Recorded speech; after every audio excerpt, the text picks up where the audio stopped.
Hi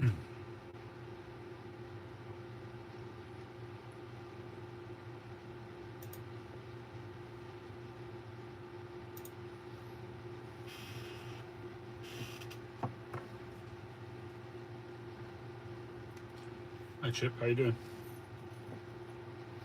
Hope you're having an enjoyable weekend. Jeff, long time no see. Hope you're well.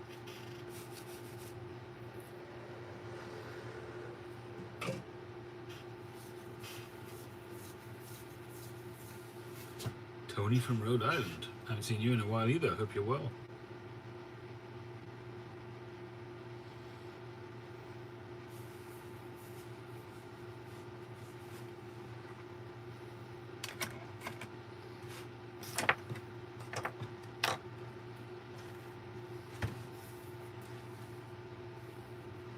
Chad. So tonight, I've decided that I'm going to break in a new pipe. I haven't done that in a long time. So I thought it would be a nice idea to take out some of the pipes that I've bought over the last few years, which I haven't smoked yet, and decide on one. The one which I'm missing, which I don't understand, which is a bit of a mystery, is the most recent Peterson Christmas pipe for 2023. I had it on my desk. It was sitting here together with the Peterson tobacco jar. So the tobacco jar is in there, but the pipe does not appear to be in there. It's still in the box somewhere, but I'm pretty sure it's not in there. Oh, I should have looked.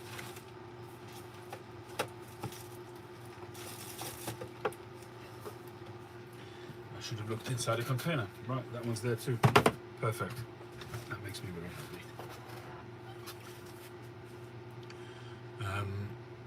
So I've got this is not everything, but I've just taken a selection. I do have some others in my drawers here, which maybe I can pull out a couple of those too.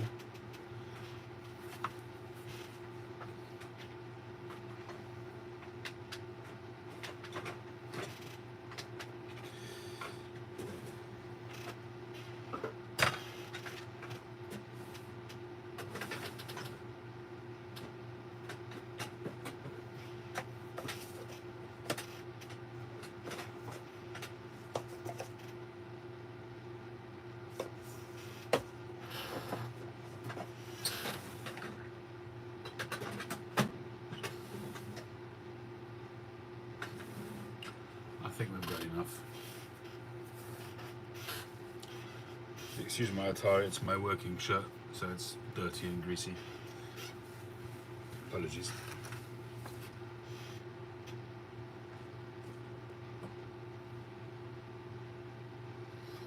The question I also need to ask myself is what tobacco I'm going to use in the pipe, but I guess we'll decide that once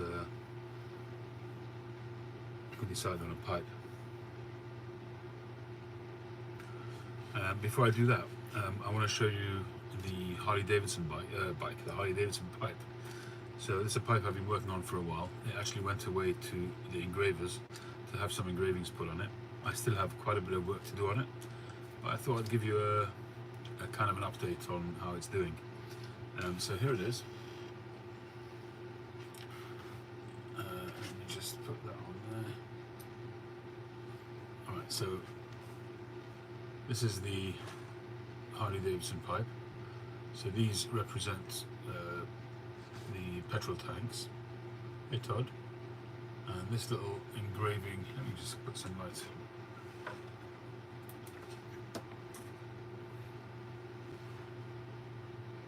So this little engraving here, this little thing, which is actually quite complicated to do, is a speedometer. And that basically is that kind of idea. Just so it's not supposed to look like a bike, it's just supposed to have, you know, elements which allude to some of the Harley-Davidson features. So that's the speedometer there with a little sort of control panel over there. There will be a couple of fuel tank caps, one on each side. Some brass ones I'm going to put on there, hopefully. And on the side there you've got a carbon fibre band which is on the stem. I actually made this one non-filtered. So it's got a carbon fibre band on, which a lot of bikes now have carbon fibre on them.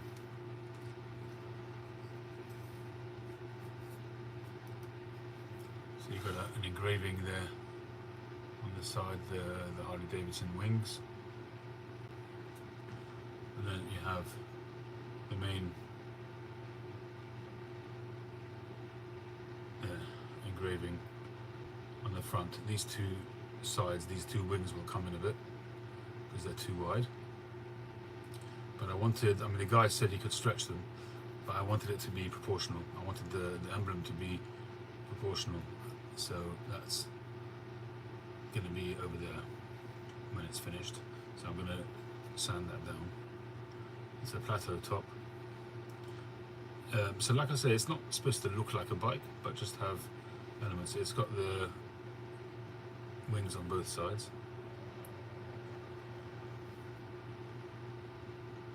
From there it looks a bit like an owl.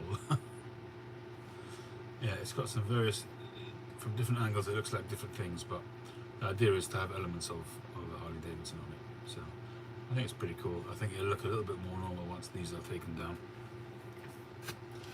So that's just a little update on where we're up to.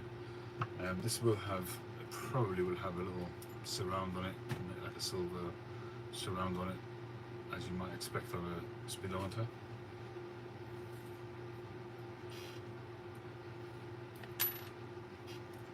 So that's where that one's up to. And I've got a nice little poker which is on the lathe at the moment. Which, hopefully I'll have some time tomorrow to finish that off, or I'll get closer to finishing off anyway.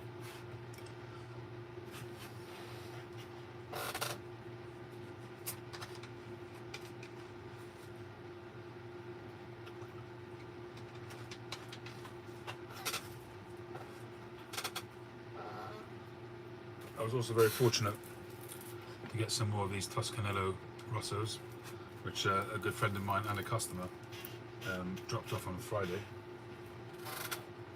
which was very, very generous of him.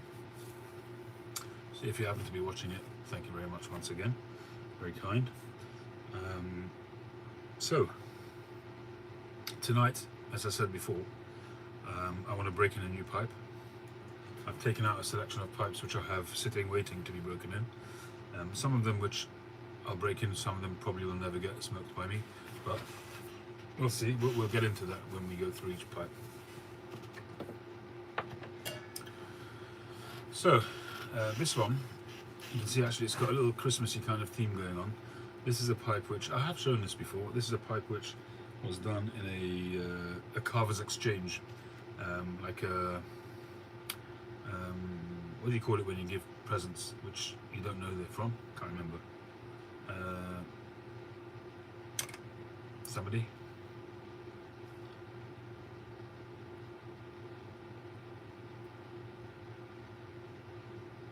Anyway, it wasn't completely anonymous. You did actually get introduced, but it was officially, it was random, whereby you were chosen, you were partnered up with another pipe maker anywhere in the world, and you swapped pipes. You made each other a pipe. So I made him a Ben Bidiot, I think it was. Secret Santa, yeah. Secret Santa, yeah, thank you. But it wasn't secret. Secret Santa, which was a secret.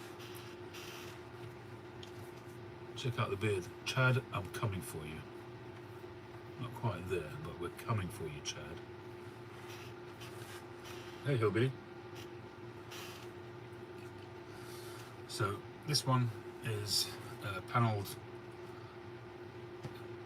volcano, I guess you'd call it, seeing as it tapers outwards over there. Sandblasted, got a fine sandblast, square shank, tapered stem, and because we were in touch with each other beforehand, I was able to ask him to make it 9mm, which he did. And what I like about this one, which is quite cool, is he's put a sleeve inside the shank, inside the mortise, so that you could break this pipe down any time, and it protects the mortise as well. I thought that was quite cool. Excuse me.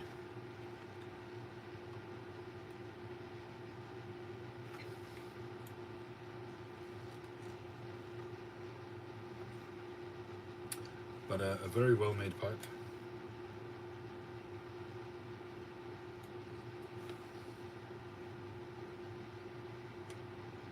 Quite well drilled. And I probably will smoke this at some point, but not tonight.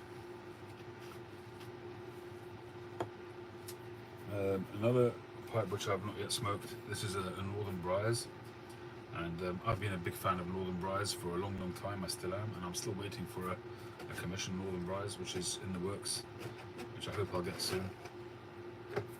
So this is a bent Bulldog, which I bought this from, I think I bought this on GQ Tobaccos, if I'm not mistaken.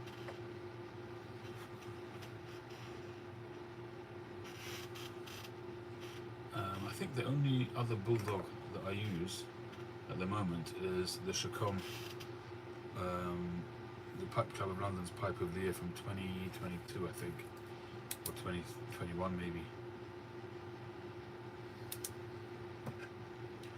So it's a rocks cut, quite a good size.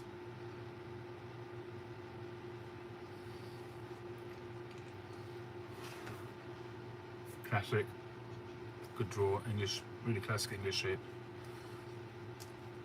Beautifully executed, very nicely made Bulldog, very smooth rim. I think I bought this from GQ Tobaccos. It's a lovely pipe.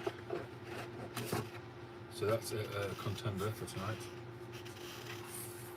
Hey Justin. Next up is that elusive Peterson. So this is the Christmas 2023 pipe. Yeah. And it's got a very nice leather bag actually. And that's the, is it the 05 shape possibly? And a nice sandblast.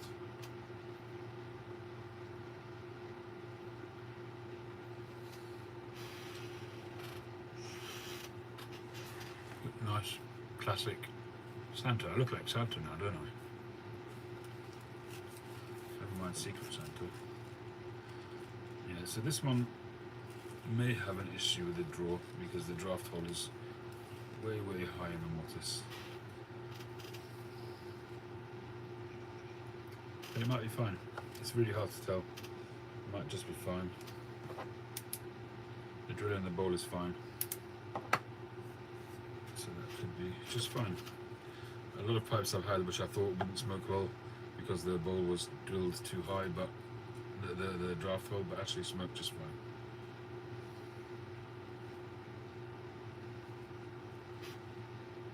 So it's the shape 05. So that's definitely a contender for tonight.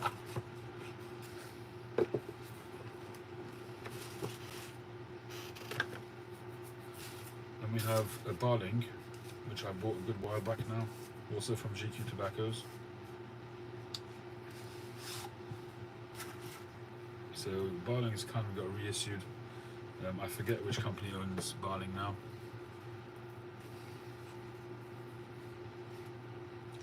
But this is just a really nice pipe. A nice sandblast, a nice spider web there. Classic billiard. Smooth rim, good sized bowl. Sterling silver hammered band with a lion's head, which is silver as well. It's 9mm, and it's a really nice classic looking pipe, and it's quite fancy as well with this silver on it. Drilling is absolutely on point, and interestingly, which is something that I do as well on some of my pipes, is that the draft hole is tapered. which you need a special bit for that to be able to taper it down inside the mortise. But that's the first time I've seen that on a factory pipe. Yeah, Oscar. So that is cool. That's a contender. It's been sitting and languishing in my box on one of the shelves up above. I'm waiting for the right moment. What it is that most of the time I smoke my own pipes. That's really what it is. So in a way, I feel that it's a bit silly for me to smoke them. It says on it Barling Trafalgar Fossil, and the shape is 1812. But it's a nice pipe. Need to clear out the draft hole. There's a little bit of the bowl coating just overlapping the draft hole, so I'll need to sort that out.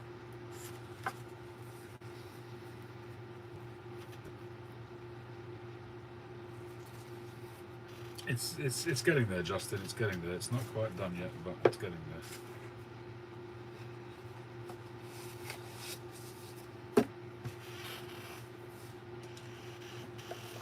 Next up is a new old stock Stanwell Christmas pipe, which has been seen on my channel before, but not very often. This is a beautiful pipe from 2008, straight grain on both sides, and just amazing bird's eye on the base. I'm not sure what shape you would call this, a volcano I guess of sorts, silver band. And this is Christmas pipe from 2008, one of the last ones made in Denmark because they moved in 2009. They moved their production over to Italy. So I feel very privileged actually to have this pipe.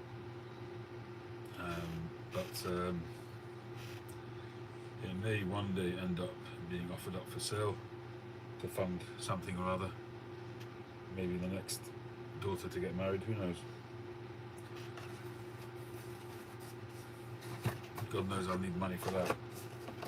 No idea how I'll do that, but such is life. We cross that bridge, eh? Next up is another Barling. And this one is actually, I mean, if this would be a Dunhill, this would be, you know, up there, you know, close to £1,000, I reckon. This is another Barling. This is a matte finish. It's not a gloss finish, it's a matte finish, but it's covered in bird's eye, absolutely covered. It's a perfect cross grain, bird's eye on that side, absolutely covered in bird's eye, cross grain across the bottom, and I have not seen a single flaw on this pipe. It says on it Barling, shape 1814, and it says Marylebone, the very finest, and it's nice and lightweight. Also got the silver lion's head. Again, the quintessential classic billiard pipe. 9mm as well. And I feel fortunate to have gotten this pipe. As I say, Barling has been reintroduced. I don't know how long it'll last, you know, how popular it will be, and whether the brand will still be around in a few years, but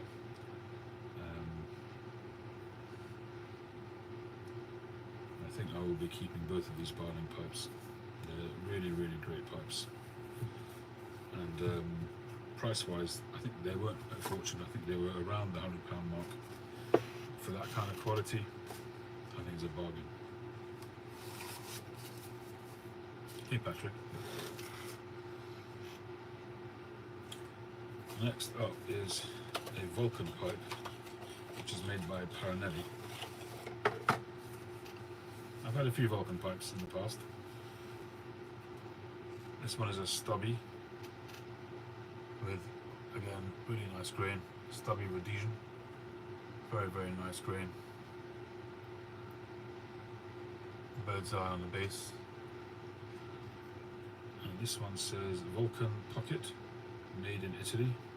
It's got a nice wood adornment on there. I'm not sure which kind of wood it is. Maybe palm. Not sure.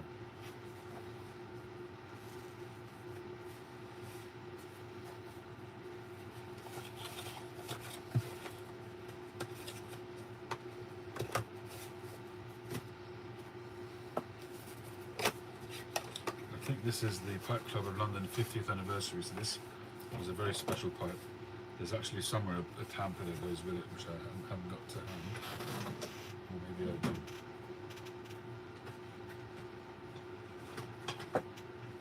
Yeah, this is it. I don't know why it's not in the same box. So this is the tamper that came with it. So I think that's silver just tarnished. And it unscrews. And you have a pick. Mastro de Paya. And it says on the 50th anniversary. PCOL for Pipe Club of London. So I'm going to put that in the box so that it doesn't get separated again.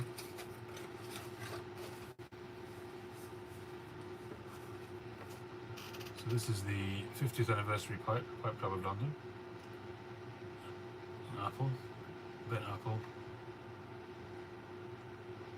smooth rim, silver band, and this is an actual solid gold ingot on the top, which has got the Pipe Club of London emblem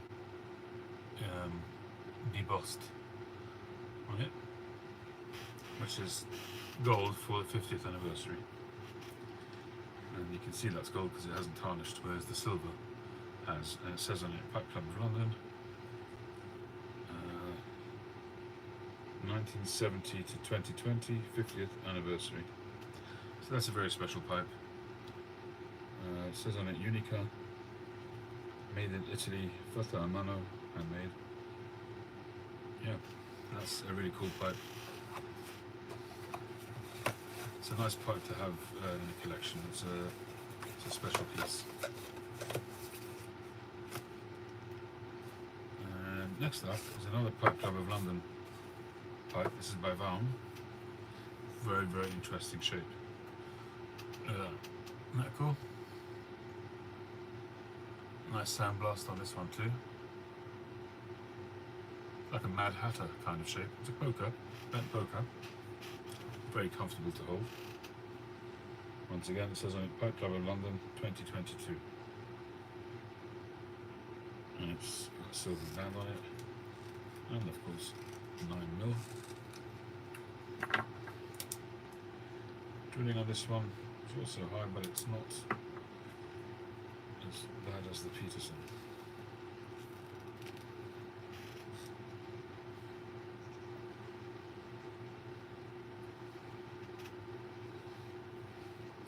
Oh yeah, and it's got the emblem engraved, laser engraved, etched on the base of the pipe.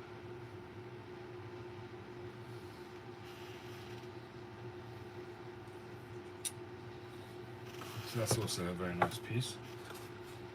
And finally, another Mastro de Paya. Now this one, this is the Pipe Club of London from 2017. This is a beautiful piece, and it's the only non-filtered pipe for the Pipe Club of London that I've kept. Look at that grain, beautiful piece this. Again, silver band engraved with the Pipe Club of London on it. Just a lovely piece, this one. But sadly it's not 9mm. But because it's such a beautiful pipe, I couldn't bring myself to part with it. So I've kept this one so far. Maybe one day I'll convert it. But as it is, I'm not going to smoke it, certainly not. So I need to decide which one to smoke. So the Mastro de Paya is not happening, neither is the 2008. That's such a rare pipe now that it would be a bit silly for me to smoke that.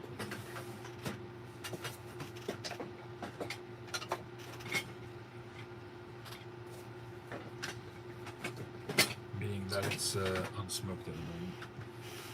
The Vulcan, I don't think so. So the Barling is definitely a possibility. The Northern Bright is definitely a possibility. Hey Jonathan.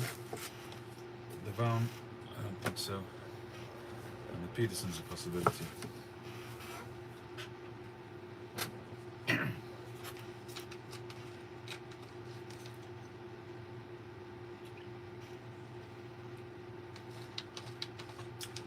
Talking too much.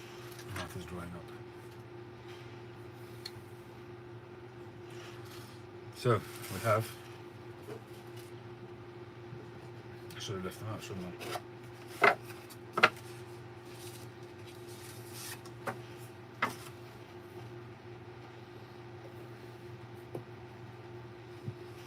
I like also that they've resurrected the original bags, the design of the bags.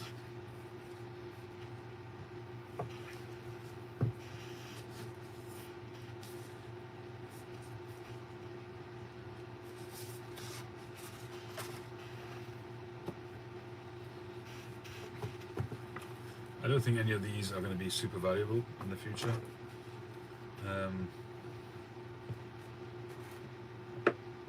But you never know. It's very hard to know.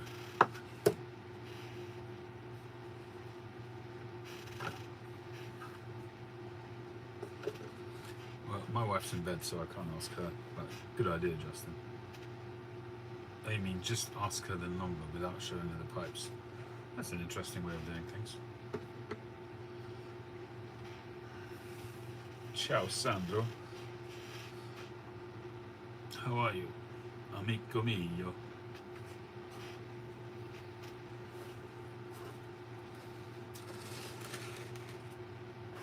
So guys, what do you reckon? The Northern Briars? Which one should I break in tonight? Northern Briars Bulldog, Peterson 2023 Christmas pipe, Barling Smooth, Barling Sandblasted.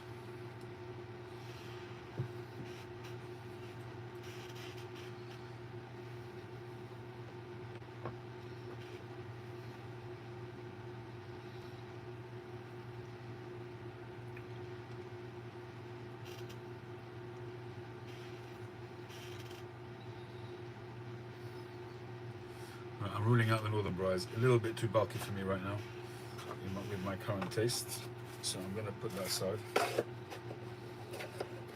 It's a lovely, lovely pipe, but I prefer something a little bit lightweight at the moment.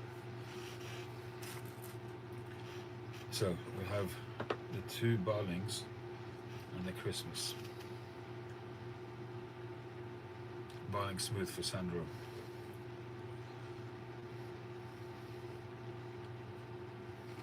It really is an exceptional pipe. I think it's the nicest pipe out of these three, without a doubt. And one of the nicest pipes out of this whole bunch, really is. It's an impressive pipe, considering its factory.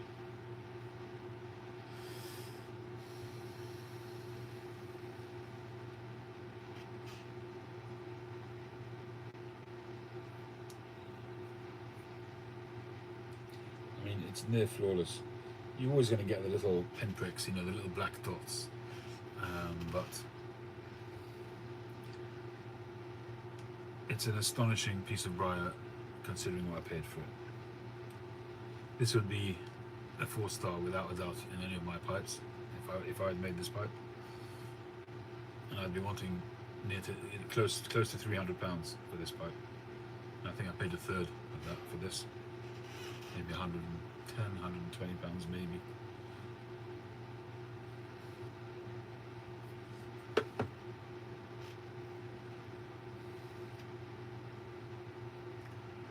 This is the sandblasted version, which I think this one is really all about the briar, hence you don't have a band on it and there's no frills on it, it's all about the briar.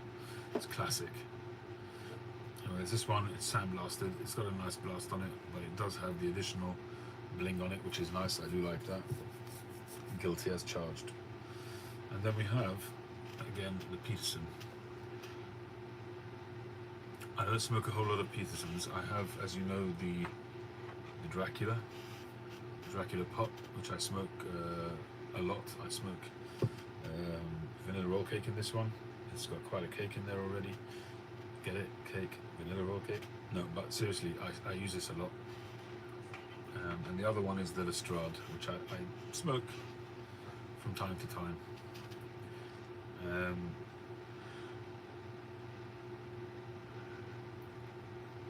Choose two and toss a coin.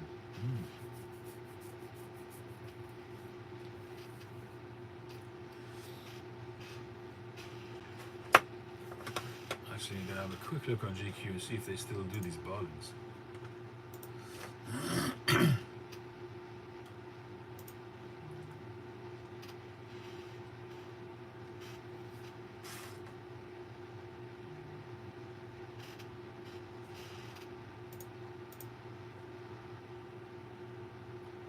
Yeah, they've still got the bargains. One like this, a Sandblast one is £105, and the Marylebone Finest is £115. They got plenty. They got pokers, Levats. They're astonishing value for money. Honestly, guys, if you're looking to buy a pipe, once you've bought one off my website, of course, then go to the GQ and check out the Marylebone pipes. There's lower grade ones as well for £89.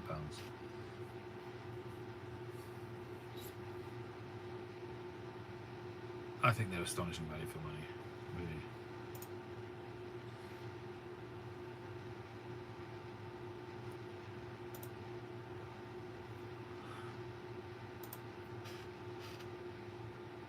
Kind of taken by that little vat.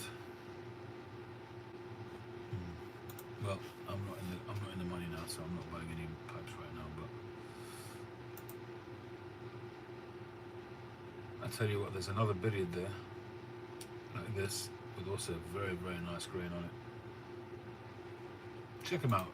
Check him out on GQ. He sends pipes worldwide. He just can't send tobacco, but pipes he'll send anywhere in the world.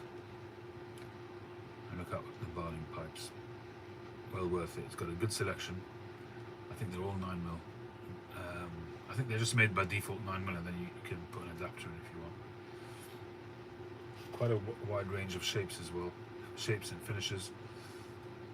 Yeah, definitely worth looking at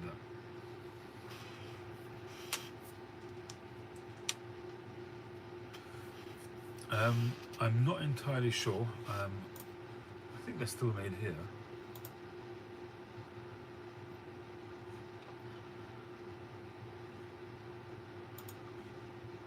But they're now owned by one of the bigger companies. I forget which company it is. Let's see if he's got any write-up on it. Right, the Barling is owned by Kopp, Kollars and Kopp, or Kopp anyway. So they're made in Germany, looks like.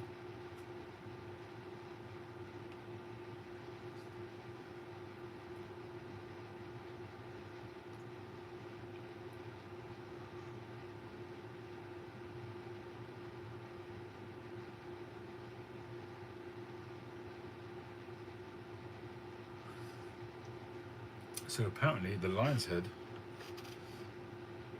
comes from that, although it's Kopp, which is a German company, I believe, but they wanted to keep the British tradition sort of intact, and the lion comes from Trafalgar Square. You have the plinths going around Trafalgar Square, and one of them is a lion, and apparently that's what this relates to.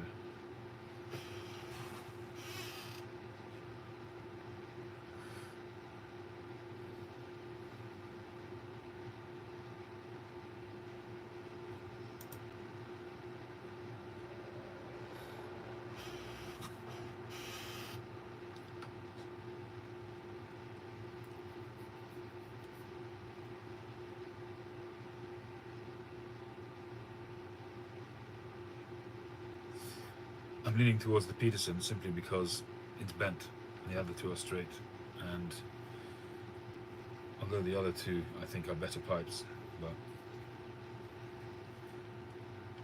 I think this is going to be a lot more comfortable to smoke.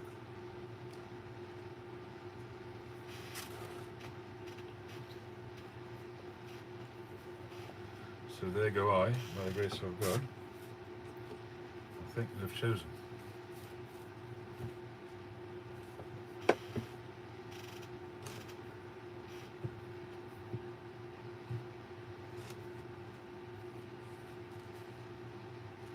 Oh, I forgot, you're right, Sandro. I forgot to put that on the table as well. That was also a contender. We might still do that. Alright, let's bring that one on. Let's just put this one aside.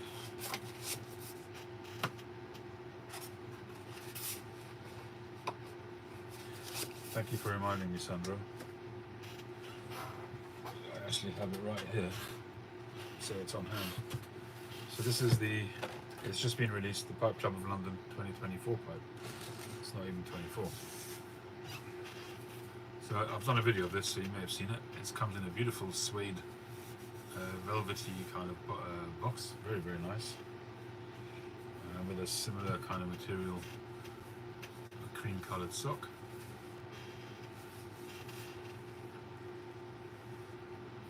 And this is the 2024 Pipe Club of London pipe. So you got the PCOL on a brass band, and 2024.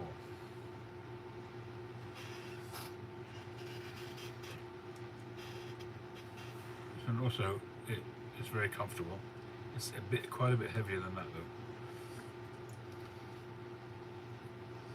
And also I was quite impressed with the drilling on this one, because even though it's bent, it actually, all of the other ones which are bent, and the draft hole does not commence in the mortise, in the bottom of the mortise. It's somewhere up in the middle of the mortise. This is the only one that it actually commences on the base of the mortise. It's high, but it's in the base, and when you're working with a filter is obviously about 8 mil in diameter, so it covers the area. And I'm going to open that up anyway whenever I do break it in. But I think, gentlemen, I'm going with the Peterson for tonight.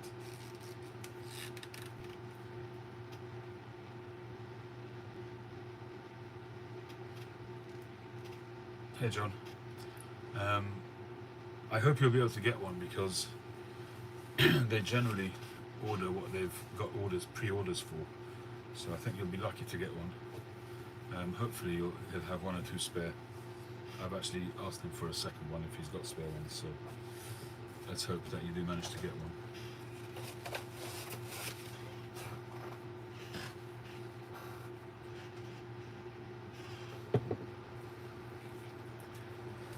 Let's just check things again.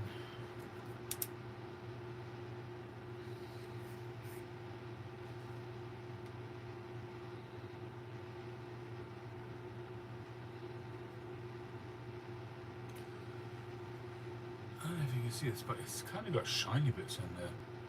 Do you see that? It's like almost got like sand in that ball coating.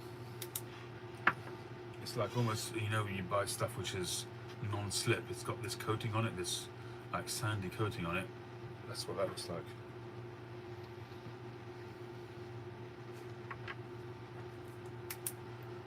So you can see the drill, and the mortise is way down there, and that's about halfway up the mortise. And you can see this as well. There's a little chunk of briar missing, tiny chunk, but still, nonetheless. Very, very thin piece of silver. I know I'm whinging, but it is what it is.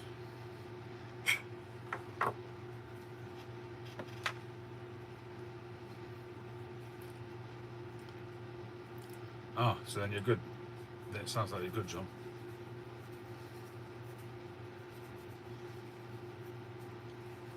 Well, it's a nice pipe, so well done for getting in on it. I hope you do get it.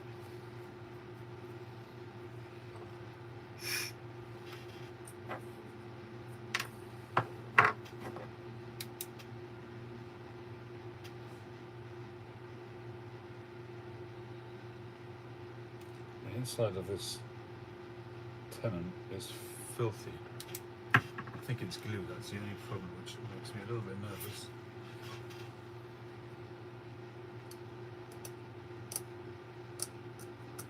Yeah, I think it's glue. I'm not very happy about.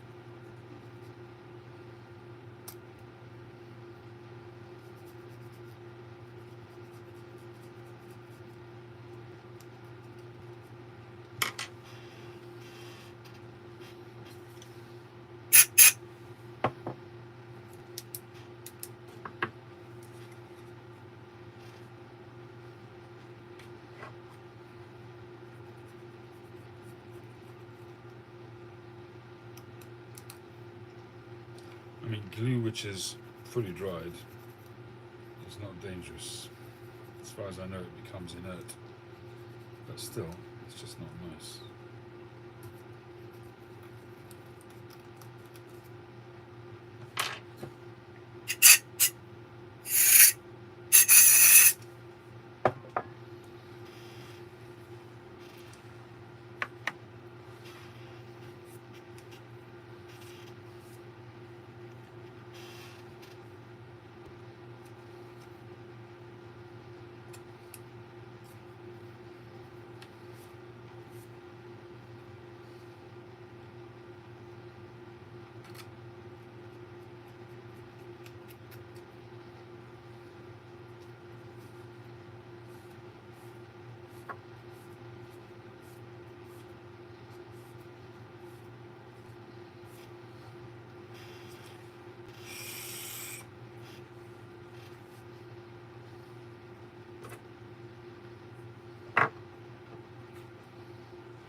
I think this is ebonite or vulcanite. I don't know if it's. I don't think it's acrylic.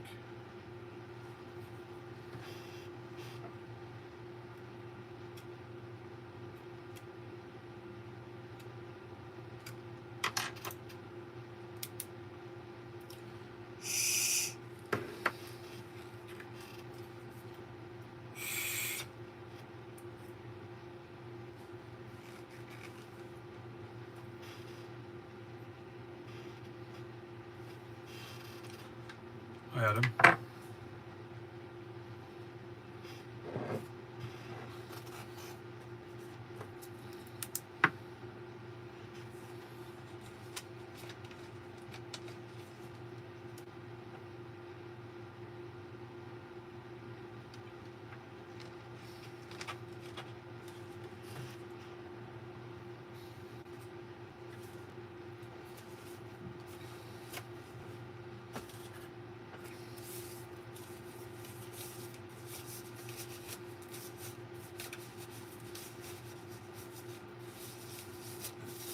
Hey, Pepper Man.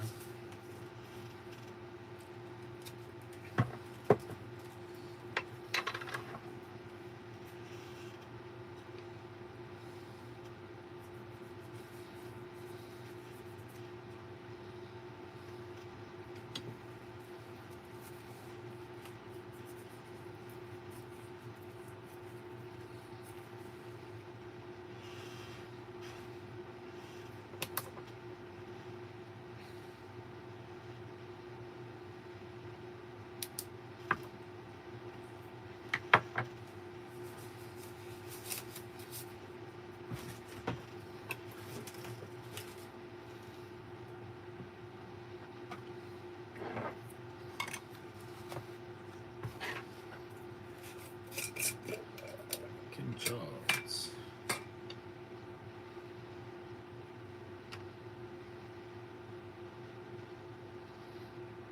I find when I take out the coins from vanilla roll cake, I always look for the darker looking ones, and then so by the time I get to almost the end of the bowl, all I've got left is the lighter ones.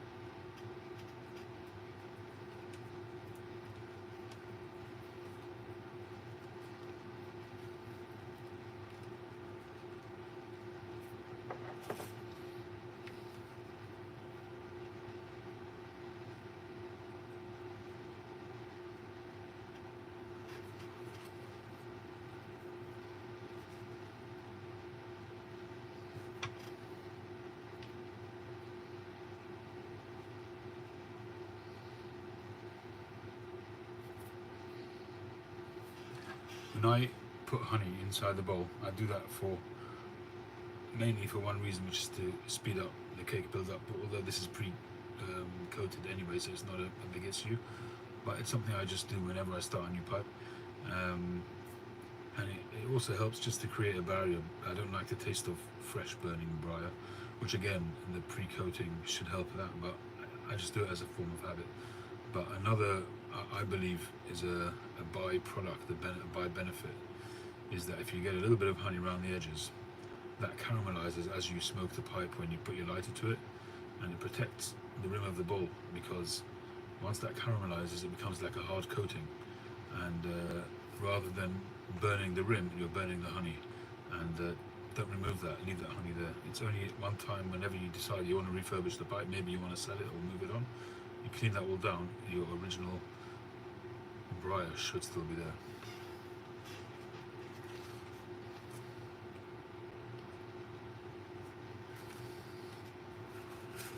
Alright, well here goes.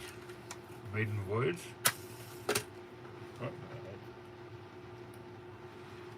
Flying sulphur.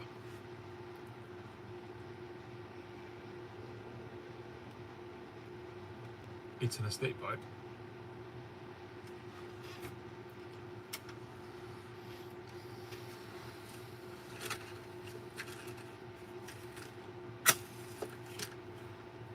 It is now, for sure.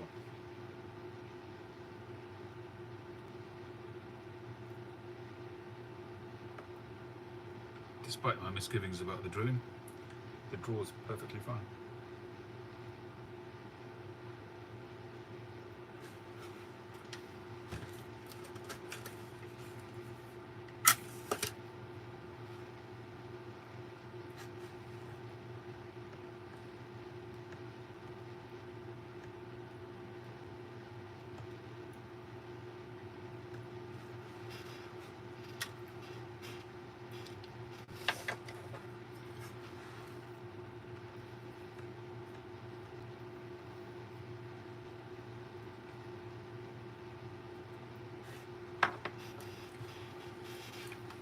Oh, straight away, horrible taste.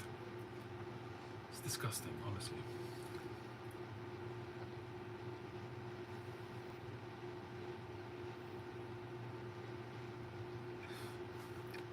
That's why I hate breaking in new pipes. That's why I've got boxes stacked up of new pipes. I absolutely hate breaking in new pipes.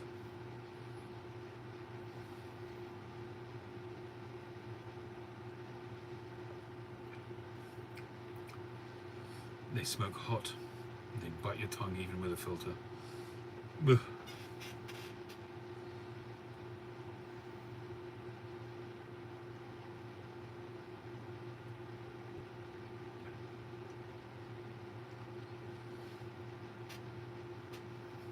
Take it easy, not puff too hard. But the draw's fine.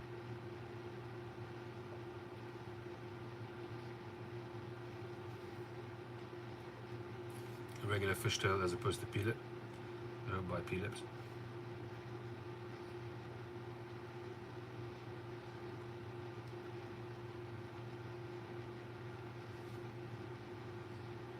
I do like the burgundy colour.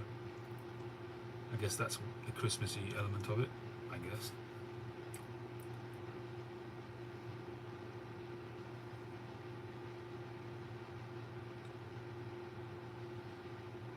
There's a horrible taste in this pipe, which is either just remnants of glue or personally I think it's the bowl coating. I think it's gross. Would be enough to turn me off smoking this pipe, honestly.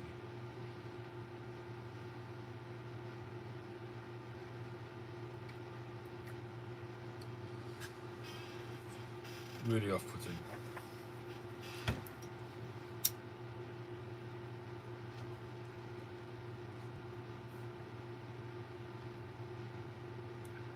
Hey Mark. No, I can't say that I've noticed that. I was on a Zoom earlier, and one of the guys there was talking about how it was a Greek fellow, actually, very international Zoom group,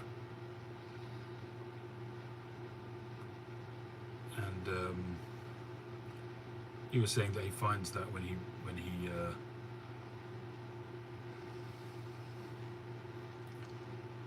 he smokes a sort of a heavy mixture, he finds it easier in a bent pipe. He finds that it cools the smoke better, and he just manages it a lot better in a bent pipe, in a very bent pipe.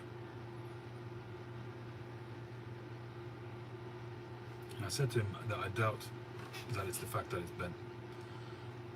It's probably more the fact that the shank may be longer, or the stem might be longer, because to achieve that bend, usually the stems are longer,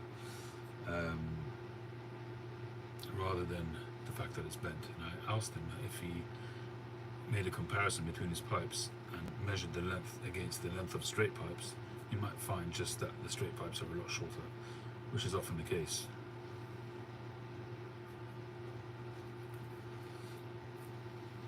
I'll be honest with you, Adam, I'm not on smoking pipes so much anymore because it's pointless ordering from them at the moment. We get hit every single time by customs, so I haven't been on there. I mean, if I could, I'd be ordering cigars from there, on a more regular basis, but everybody gets hit big time these days, so I just haven't been on there.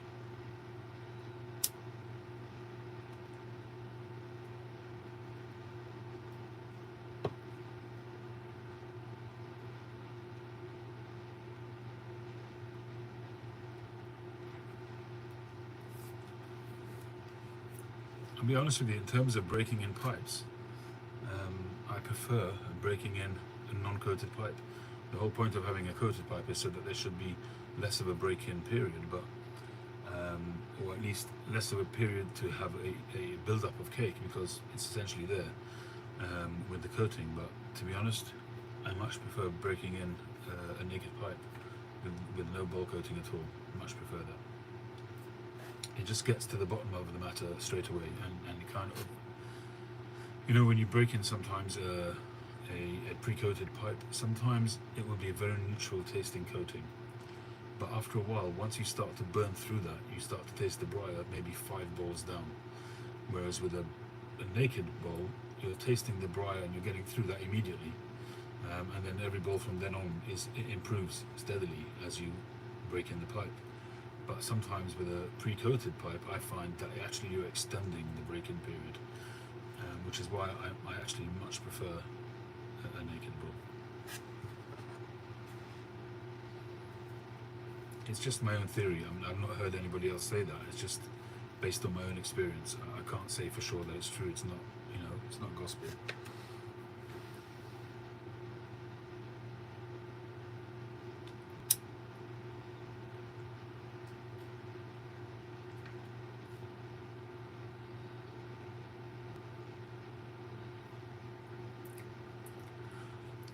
This smoke is just purely to get to the next bowl, and hopefully it'll improve.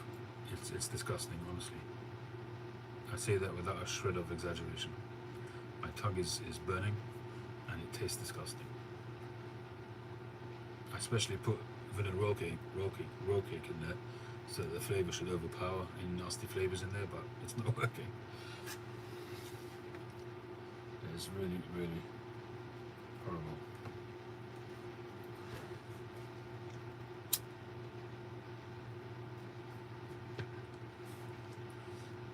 Honey helps in as much as that it creates a barrier, but it really hasn't worked on this.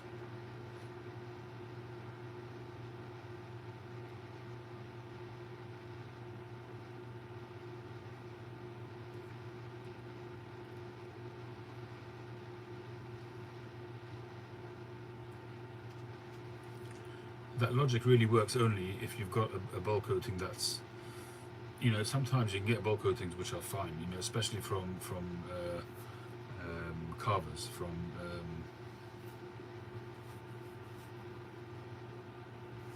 artisan carvers. They make their own homemade bowl coatings which are very neutral tasting. I know my bowl coatings that I use are very neutral. They don't give off any flavor at all, but I still only bowl coat occasionally. If it really sort of, maybe if it's a mortar pipe, I'll bowl coat it. If the walls are a bit thinner than usual, I'll bowl coat it. Anything, for any reason I feel that the pipe needs protection, or if it's a piece which I feel has to be finished off just to look nice, if it's a special piece, then sometimes I'll bowl coat it, or of course if it's a commission and the customer wants it.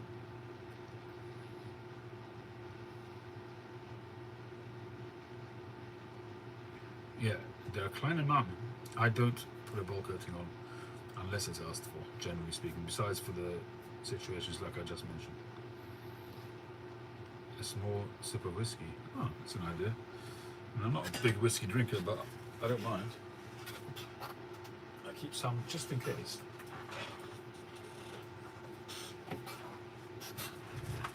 I showed this a while ago. This was in my garage. I was just going through some stuff a week or two ago, and I found this on the shelf right at the back. So I've got an 18 years, a 15 years, and a 10 years Glengoyne single malt Scotch whiskey.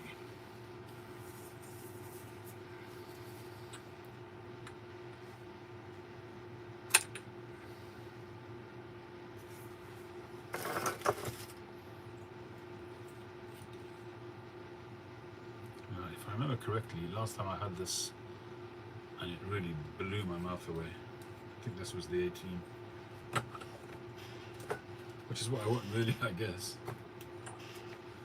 The 15, it looks like I have had a go at this, or one of my kids has, without telling me. What is inside this?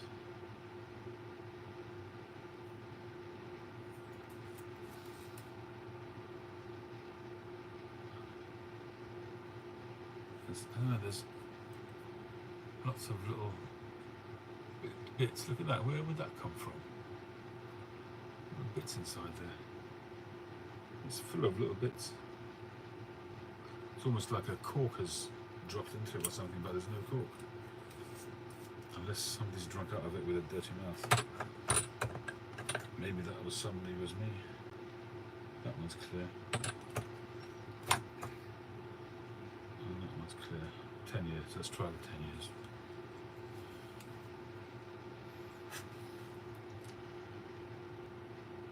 How does one say? Nastrovia. L'chaim. Cheers. Perestroika. Or other Russian sounding words.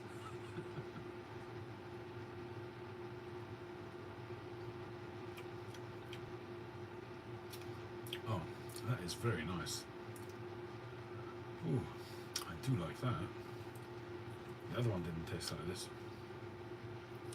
This is the 10 years. It's got a lovely, lovely fruity bouquet.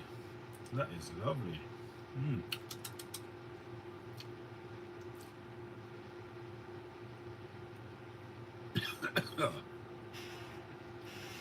That is very nice.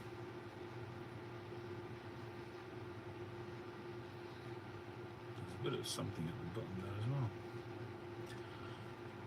Anyway, cheers. Let's have another swig.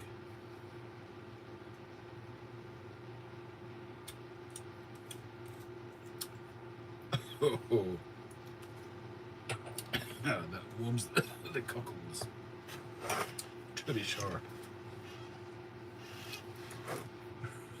Right, let's try this now.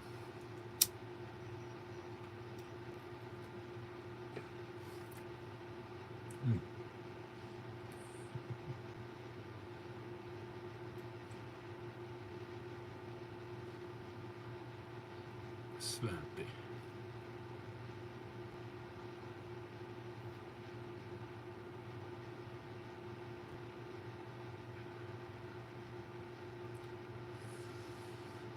Ooh.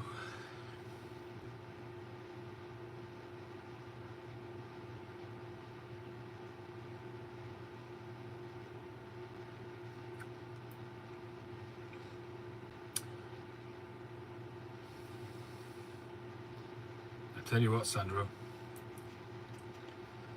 you know your whiskies, you know your stuff about whiskies. It's definitely more palatable at the moment. See how long it lasts, see how many little swigs I'm going to have to take to get through the bowl. By the time I'm finished, I'll be lying on the table.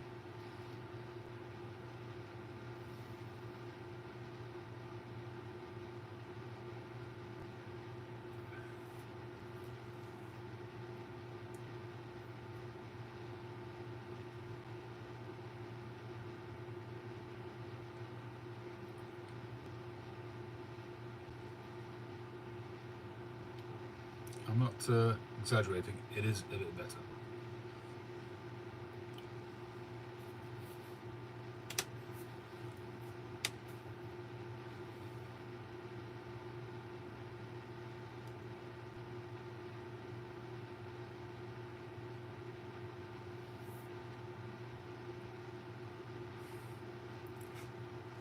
I was half considering sanding out the bowl maybe, but I don't know. I used to have a pipe, I'm not going to say which brand,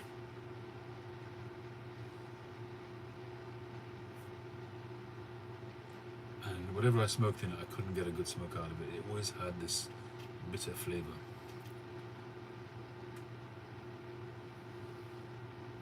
And my usual process is, if I can't get a good smoke out of it with a Virginia-based tobacco, I used to move it over to Latakia, because Latakia would mask a lot of things in the same way as a heavy aromatic would. So I moved it over to Latakia, and it was marginally better, and I just basically used it as a Latakia pipe, but it still wasn't right, and I wasn't smoking it very often because of that. So one day I decided to investigate. And some of you no doubt remember this, because I did it, I think, during a live session. It was back in the days when I was in the garage.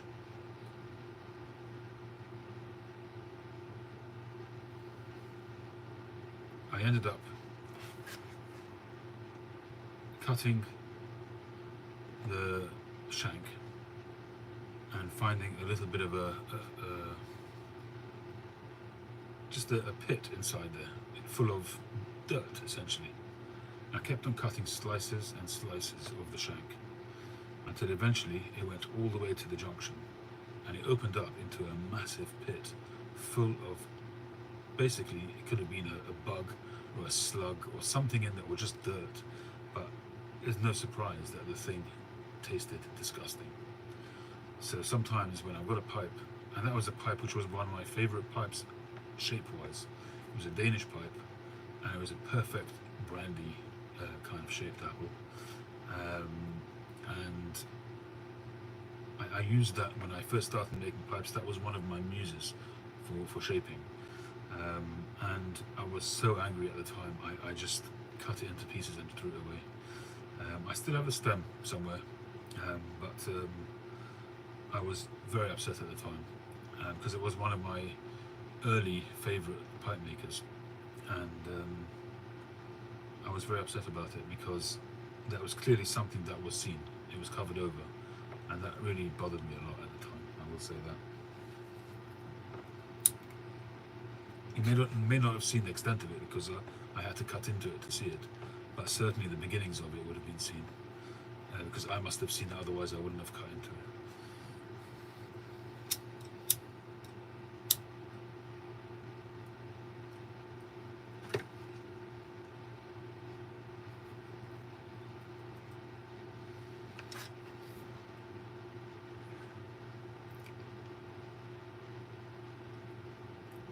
Definitely got tongue bite.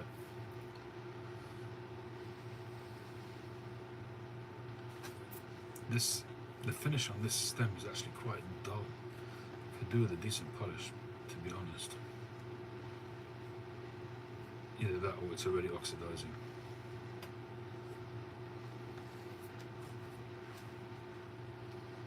Hey Daniel, this is a Peterson 05 shape. And it's a pipe of, it's not pipe of the year, it's a Christmas pipe 2023, which I've just I'm beginning to break in for the first time. It's time for another swig. I'm going to try the 18 again. The 15 looks dirty, so I'm not going to touch that.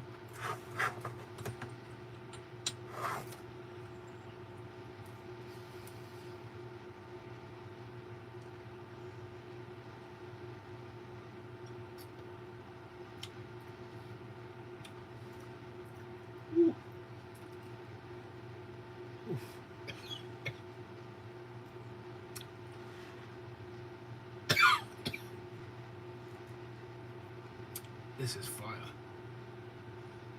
I remember this last time. The fumes just going down your throat, it catches you. It kind of contracts your trachea. So strong.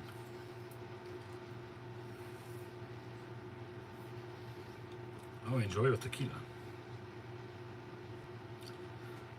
18 years, Glengoyne. Very, very strong. I need to aerate it, you're right. You are right. I should dilute it. You told me this last time, Sandra. I'm pretty sure you did. I'm pretty sure you did. I should really bring up a whiskey glass.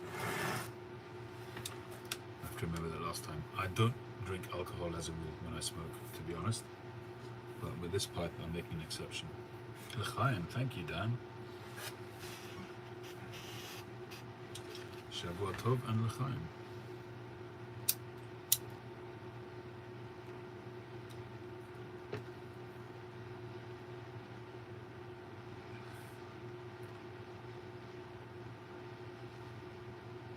Oh yeah, definitely a kick there, Prepper Man. Just the vapor was catching me in my windpipe. That is some punchy whiskey, but it tastes good.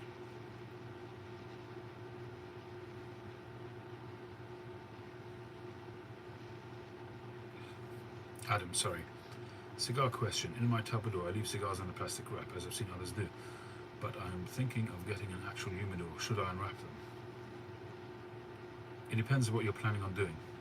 If you're going to smoke them in the near future, I would say leave them in the cellophane and then just take out, I don't know how many cigars you smoke in a week. Let's say you smoke 3 a week, then maybe go 2 or 3 weeks ahead of time. So take out maybe 10 cigars and line them up. It's a bit difficult if you don't know what you want to smoke, but if you have a fairly good idea, then that's a good way of doing it. Leave them in the cellophane, but 2 or 3 weeks before you're going to smoke them, take them out of the cellophane and just have them in the humidor out of the cellophane. That's what I would do.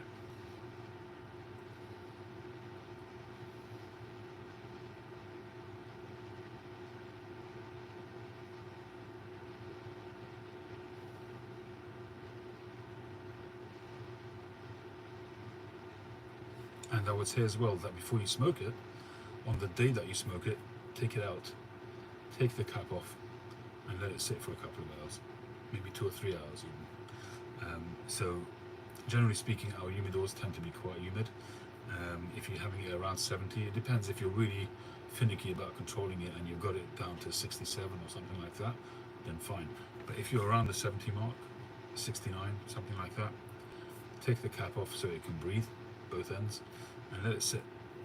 Just let it sit and let some of the moisture evaporate. What you will get from that is the draw will improve, because as it dries out a little bit, there'll be more space between the leaves will contract because it will lose moisture, and there'll be more space, airspace between the leaves, so you have a more open draw. If the cigars are very open as it is, then maybe you don't need to do that. But it's just something that you could do. I don't usually bother with it, but with Cubans, really and truly, I should do that.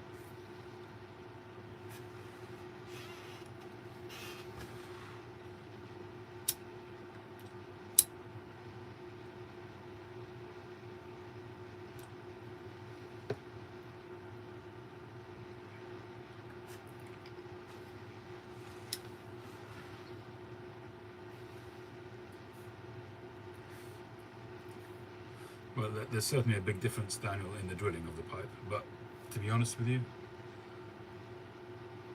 it's smoking just fine. I do need to keep relighting it, but it is a new pipe, so that's not really it doesn't tell you anything. But when you have a drill where the draft hole is halfway up the mortise, so the air throughput is not going to be good, especially with the filter inside it, so it's not going to stay alight very well. That's going to be the chief reason why this keeps going out.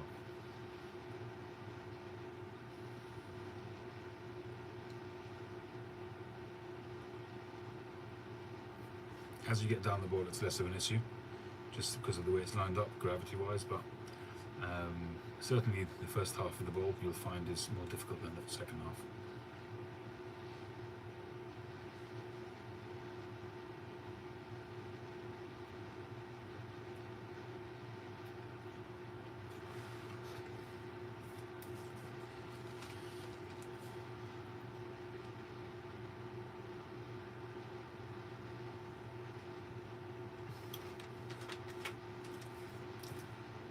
Things. Hey Michael.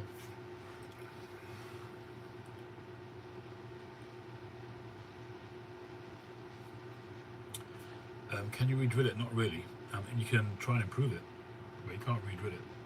The drilling is done. So you can't change it and do a second drill, because then you're going to have a pipe with 2 drills in it, which is no point to that. Unless you're going to start filling the first one up, which you're not going to do. And the reality is that the reason why it's up there is because these pipes, the way they're shaped, is it goes down there and then you've got a right turn. You got a right angle almost. Well, it's 45 degrees anyway. So you're never going to be able to get straight to the bottom unless you go up there, which is what they've done, which is why it's halfway up the mortise. So you can't do that and then that when you're drilling. So that's the problem. And that's the reason why with bent pipes you just got to be really careful when you drill them.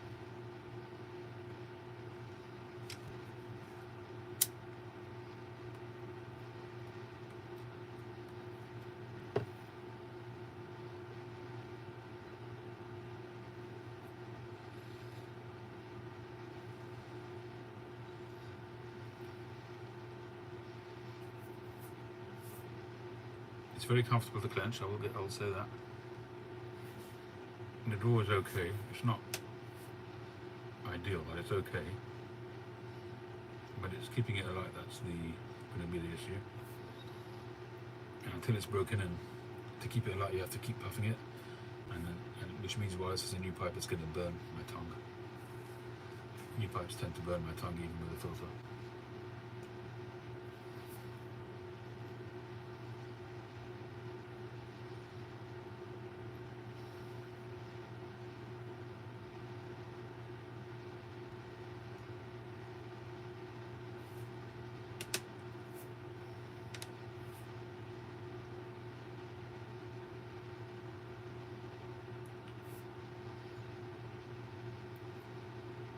The flavour's not so bad now.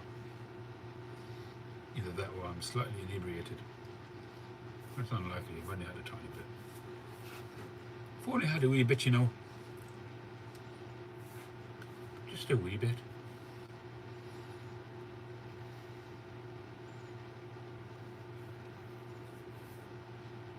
Just enough to wet my whistle.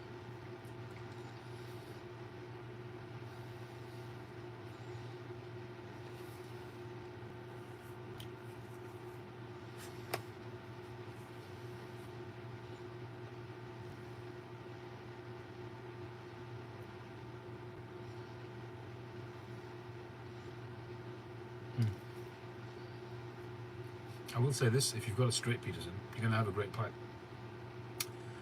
I don't hate Petersons for the sake of it. I just find that when you have a bent pipe, they're just no good. They're just not drilled well.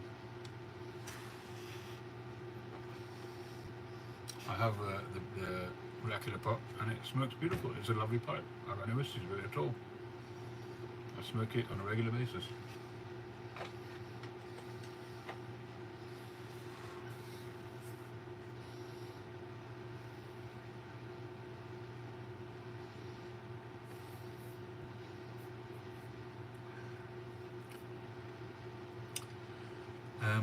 I used to have a variety of Peterson pipes. I don't anymore. I've only got, I think, 3, and they're all 9mm pipes, non-system, so I can't answer that. I used to have an army mount one. I used to have a non-filtered silver spigot, but don't get me started on that story. You'll have me crying. You've all heard it enough times.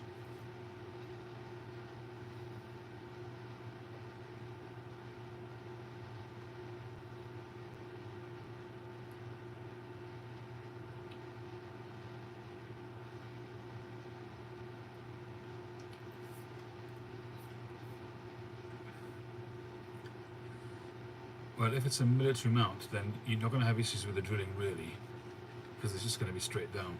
Should be.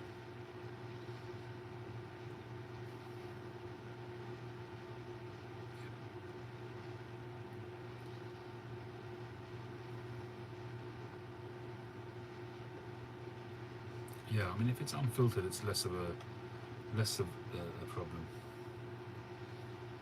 The mortises are much smaller, much shorter.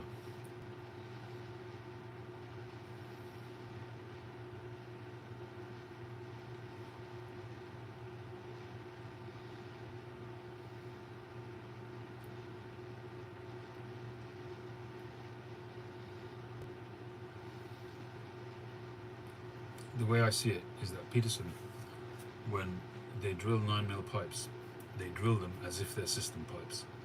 So you've got the mortise going down there, whereas with system pipes you've got an overflow chamber for the juices, and then you have the draft going off on the other direction.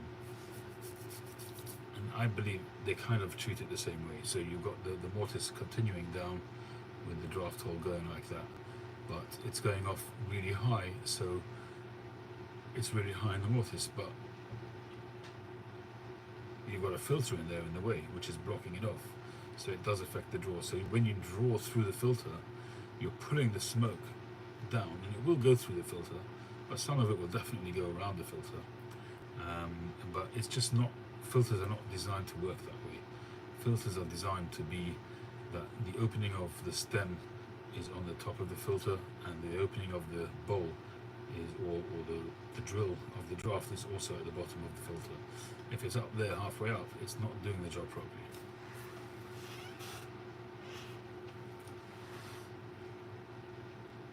There's plenty of brands that do P-lips or P-lip equivalents. Savinelli do them as well. How they got away with it copyright-wise, I don't know. But they do one. They call it a dental bit or a comfort bit or something.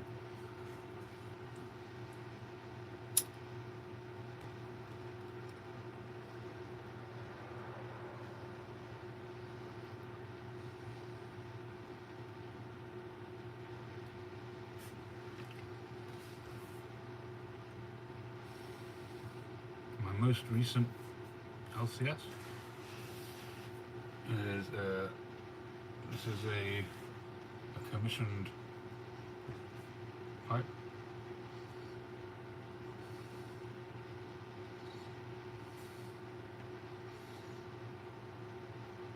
It's a Christmas pipe for a customer who's buying it as a gift for one of his workers. And this is a custom-made Eldritch colours which I ordered for a job a few years ago, and I ordered some extra rods just to have them.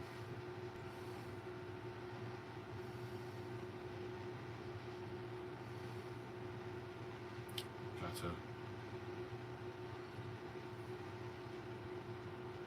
So it's kind of a soft square shank which flares at the end.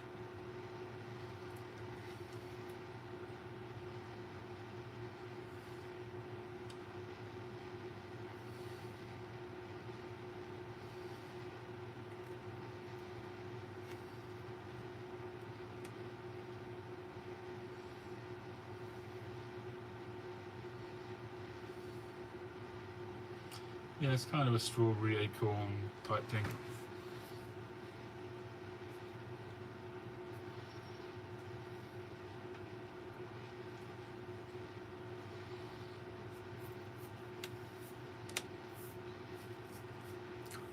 And for those of you who weren't here at the beginning, you can have a look at my Harley-Davidson bike pipe.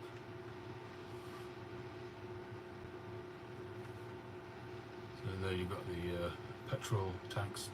I'm still going to put a couple of caps on there, brass buttons which will be like the petrol caps on there. And there's a little ring that's going on that, which is supposed to be like a speedometer,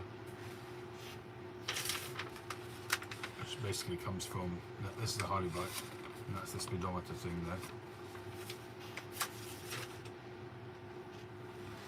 You got the Harley wings on the side,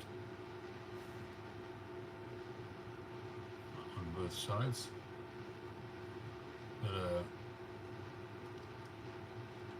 What's his name ring on there? Carbon fibre ring. And you've got the Harley-Davidson stamp on there. These side bits are going to come in to there. I expected this to be bigger, but it's not, so that's going to come into there. Yeah, you wouldn't want to clench this pipe really.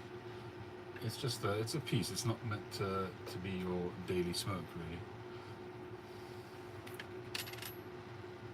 It's not commissioned actually, no. I did it basically because I did you've seen this one, because I did the green light pipe, which was a commission. So I figured I'll try and do another commissioned pipe. And not commissioned, another themed pipe. So I went for a Harley-Davidson.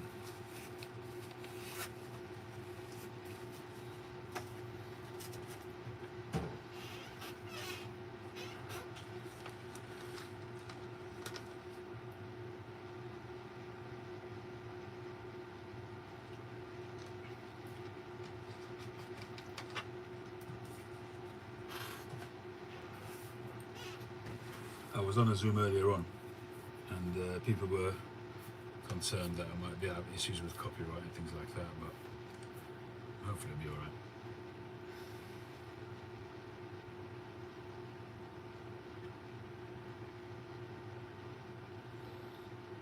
Cheers, Mark. 5-6 months smoking, okay.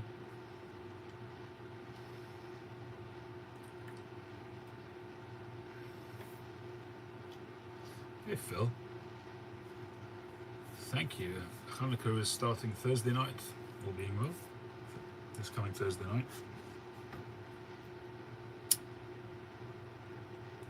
A bit earlier than Christmas this year. Sometimes they coincide. But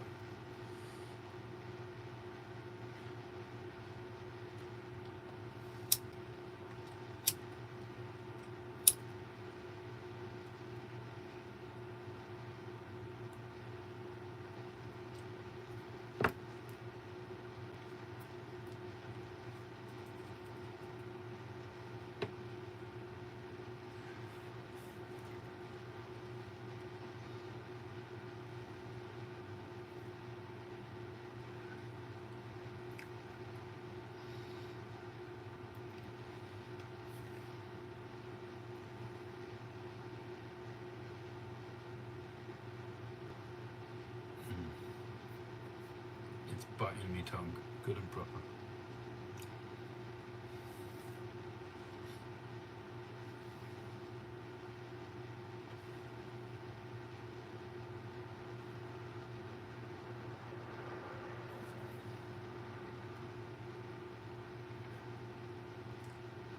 I'm persevering just to get as near to the end of the wall as I can. I'm kind of done with it, but I'm just persevering really, just to get a little bit of a cake on it.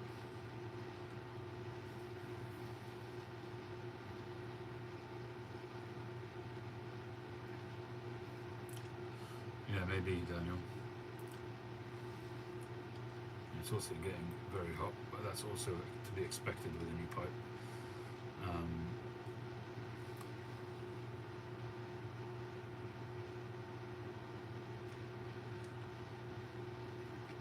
When I smoke this again, I'll put another coating of honey on it. It's something I've started doing recently, although I haven't broken in a pipe for a while now, but I have started doing that. I used to always just do one coating of honey, then light the pipe and then go from there. And with a naked pipe, that's usually good enough, but I find sometimes if it helps if I just, each time I smoke it, maybe 3 or 4 times at the beginning, to do another coating of honey, and that kind of makes another layer of caramelized honey, and that basically it speeds up the caking process.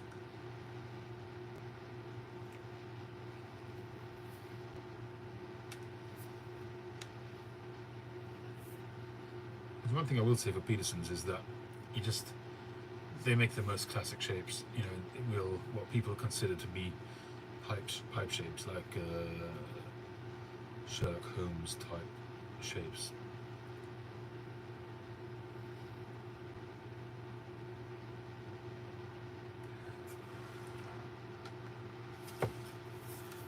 Yes, sirree, Bob.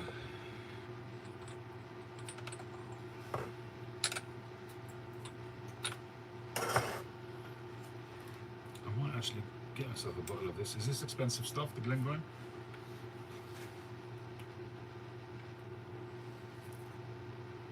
What is this? 5 centiliters.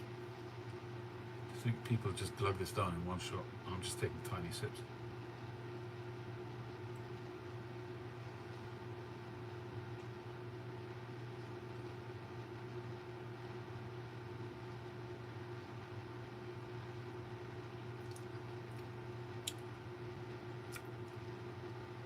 guess what you're saying, you're trying to anesthetize my tongue. Is that what you're doing?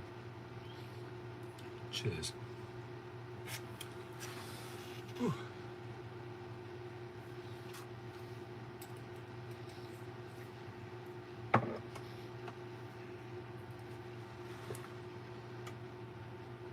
$38 to $40.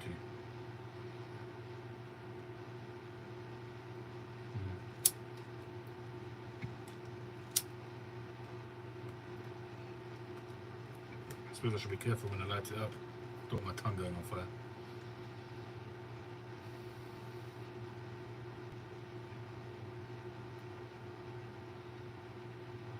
They're all the same brand. One is 10 years, 15 years, and 18 years.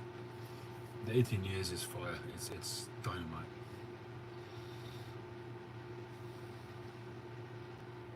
Yeah, Chip, I don't usually take alcohol when I smoke. I don't believe it's a good thing to do. But I'm just making an exception in this case because it's destroying my mouth at the moment, this pipe.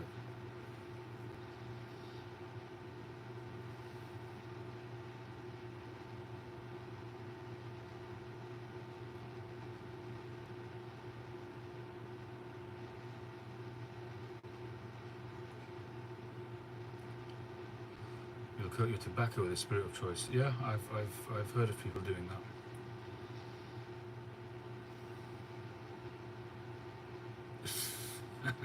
Suck on a raw lemon.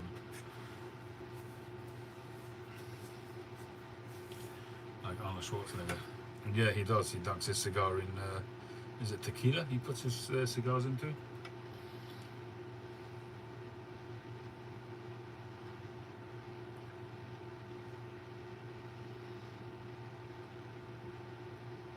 Lots of people dip their cigars.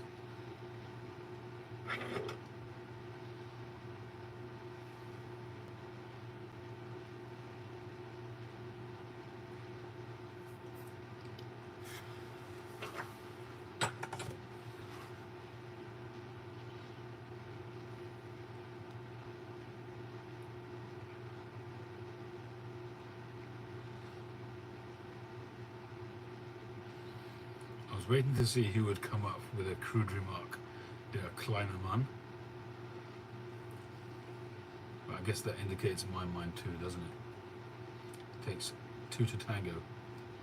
Takes one to know one.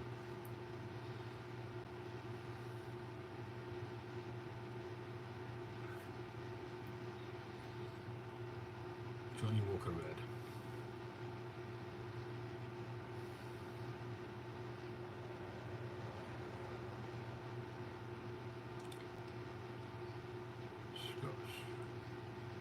Cognac, Hennessy. Ooh. Posh.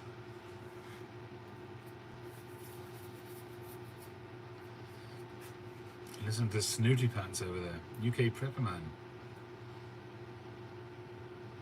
I know who to come to for my cigars.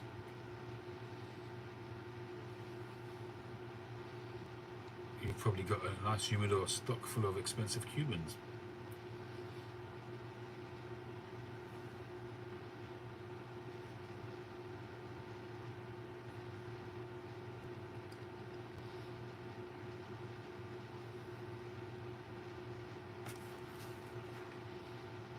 Homemade slow whiskey.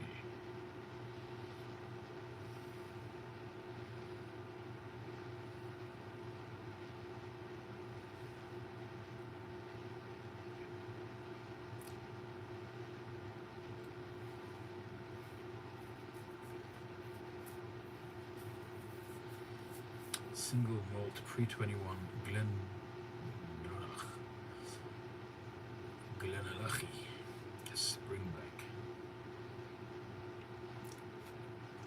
Shall we do a bulk haul?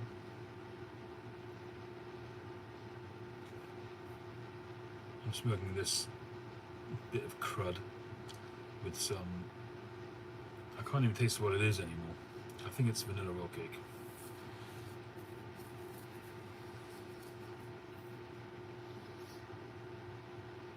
The odd Romeo and Juliet knocking about in the cupboard. Ew, lad. Romeo and Juliet knocking about in the cupboard. Oh, yeah. That sounds lush.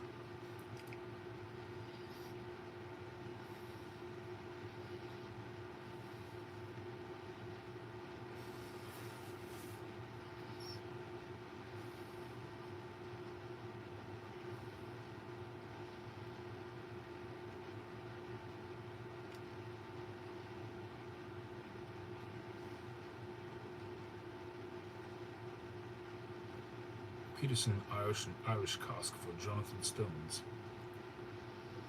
A Romeo y Julieta in a love-hate thing. Oh, is a love-hate thing. I thought you were making a play on the word love it. Love it. But yes, love-hate thing. Very good. Haha, very droll. Not a brandy liver. Well, it does do your liver in, but not a brandy lover. My dad used to drink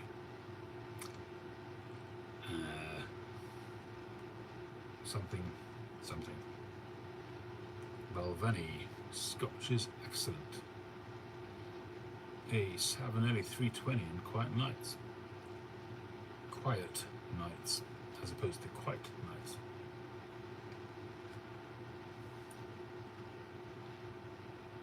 Some 9-year-old Escudo. Ooh, 9-year-old. Look at you, Sam. In a J. Mouton, no less.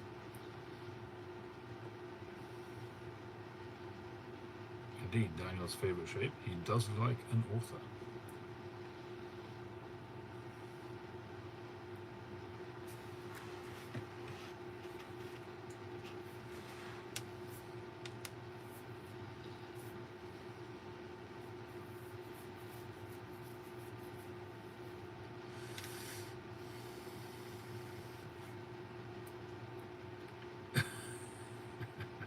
Four-year-old sixpence in a mere cherrywood. Nice. I do like sixpence. I haven't got any at the moment, but I used to have some. That's a McClellan's, isn't it? Sixpence?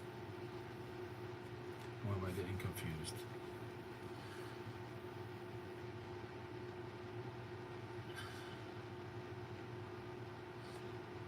Mastro de Paya with McConnell and Latakia flake for Sandro.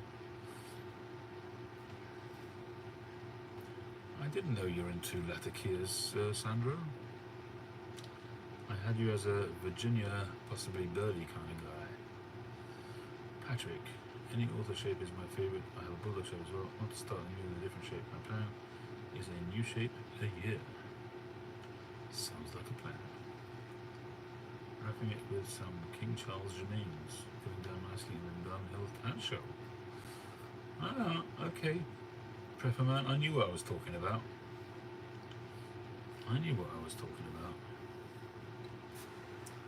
With the old Hennessy, with the Dunhill, it all seems to work. Dark five for Justin. McDonald's had a limited special years ago. 40 years old meat between 4-year-old buns. Very good, Phil. And a DuPont lighter. Yeah, probably, Prepper man. What lighter do you use?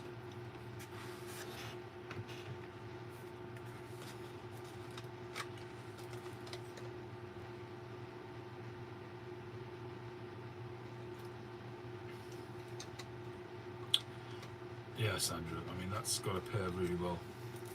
A peaty whiskey with Latakia. Michael Jackson burger. What's that?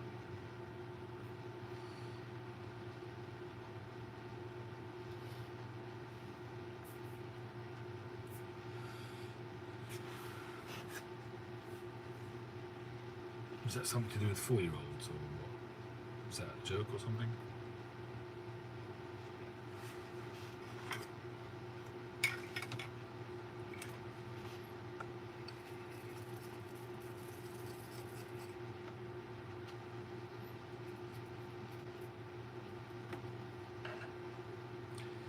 Still have a little bit of tobacco in there. Bit of a tapered bowl, but only slightly. The special described above.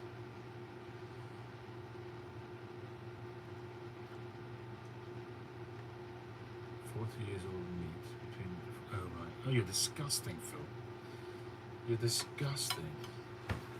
Gross. But funny. Exactly. Ew. I thought you were a gentleman, Phil.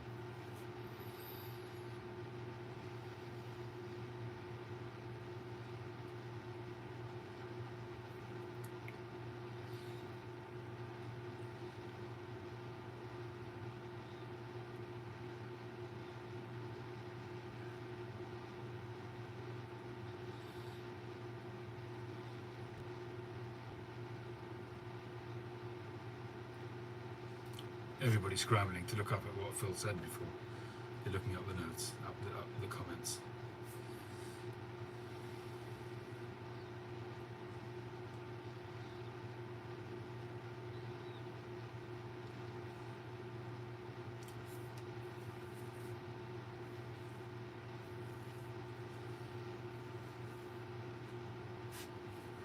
I think I ought to have handlebars. I think it works well with the pipe.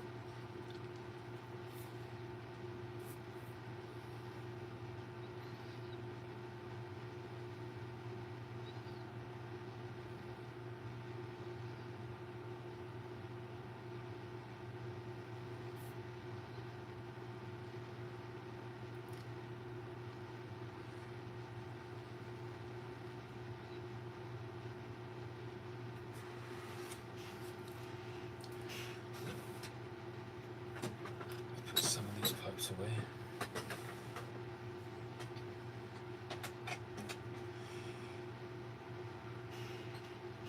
We were talking about this pipe the other day on one of the Zooms. This is a St. Nicholas, Savinelli St. Nicholas from 2015, I think. I learned how to smoke a pipe with this pipe. Savinelli, Christmas pipe from, yeah, I think it was 15 or 16. St. Nicholas.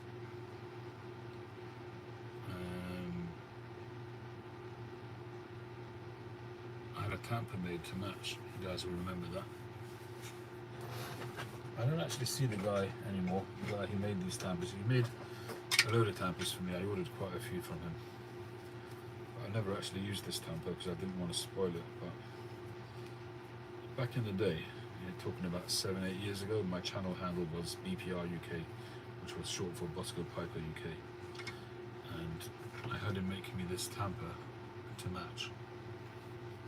Did a great job. And on the top he put BP UK on there.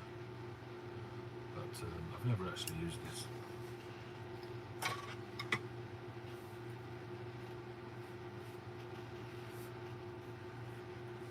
It's funny how we get sentimental about silly things like that.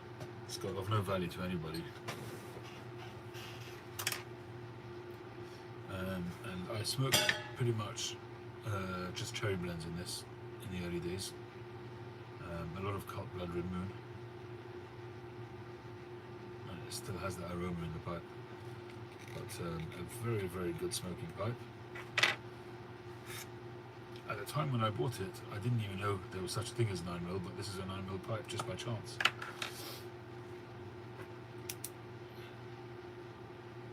And this is actually drilled bang on.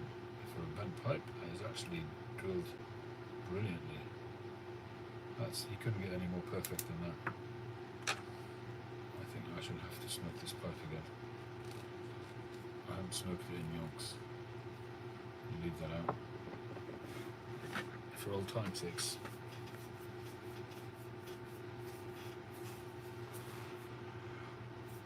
Excuse me. Used to splurge on KFC or Church's fried chicken, but now 35+ bucks for a dozen pieces of chicken. Rubbish. Are you serious? KFC is $35 for a bucket? No way.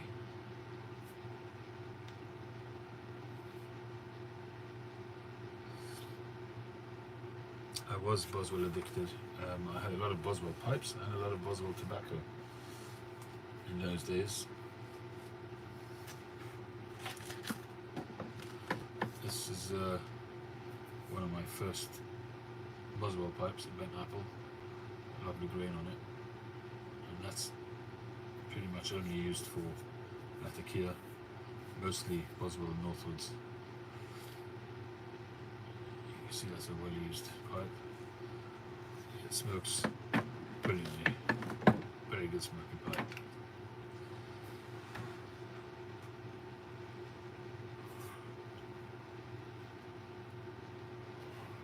That's a good question, Daniel. One of my most sublime smokes that I can remember is a pipe that I no longer have. It was the days before I smoked filtered pipes. It was a Soren Refberg bent billiard with an oval shank and it was very hard for me to sell that pipe, but I sold it because it was too narrow to convert to 9mm. And I remember smoking Boswell Northwoods in that pipe on the way to work one morning, and it just being the most sublime smoke, and I just didn't want that smoke to stop. It still stays in my memory as one of the best edibles I've had. I can still remember the spot on the road where I thought to myself, wow, what a smoke. I think that smoke will stay with me. I've probably had lots of bowls of tobacco which were fantastic, maybe even better than that, but for some reason that one stays in my mind.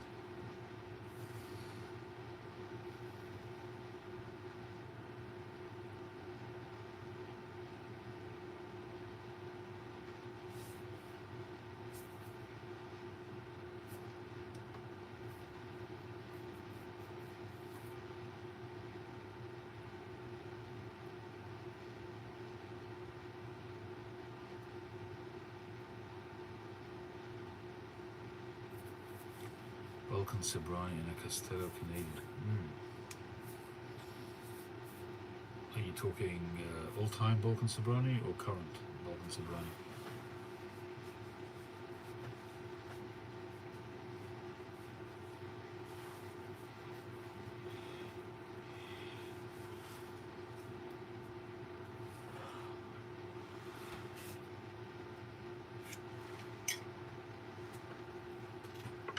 I think I'm done with this.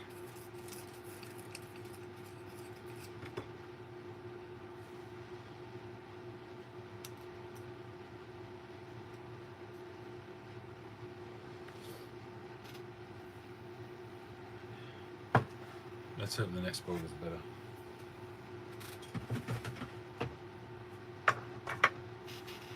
Good evening, Backcountry Pipe. Both.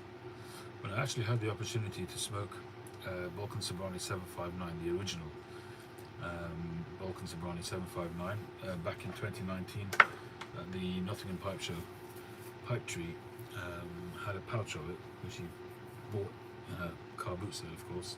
I think he paid £2 for this pouch of unopened Balkan Sobrani, and he brought it to the pipe show and shared it out, and he gave me a pinch to put in my bowl, but I was so busy taking film and doing footage of the actual show that I smoked it but really didn't appreciate it, and I regret that. I regret it because I really got nothing out of it, but those who did smoke it said at the time that it was an amazing smoke.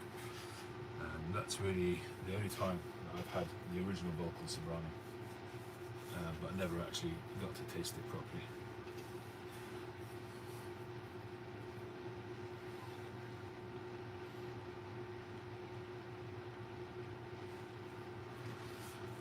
It seems to be fine. It shouldn't have frozen. Maybe refresh your page, Daniel.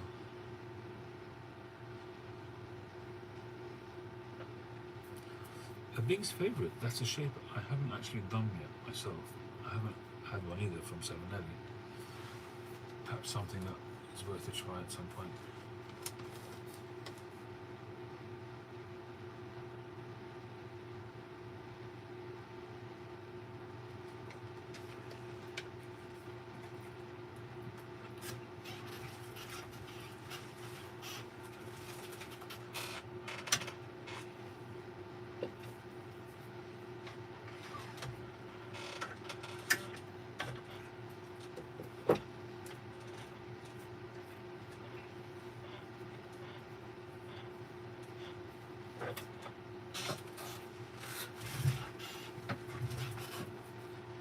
Before I go, I'll just show you the pipe I'm working on at the moment.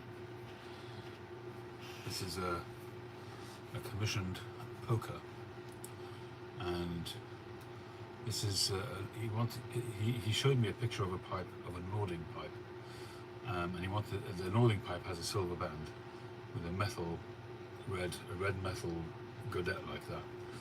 I told him I can't do the metal, and I also couldn't do the silver band with a rounded. I've got flat silver bands, but not rounded. Anyway, so I've got a bit of this silver sort of eldritch rod, which I think works really nicely. But this took me hours and hours to make this. Well, not hours and hours, but it took me a long time to make that on a wood lathe. That's quite detailed machine work. Not machine work, chisel work. It's got this kind of translucent, you can see different sort of translucence in there. It's just perfectly drilled.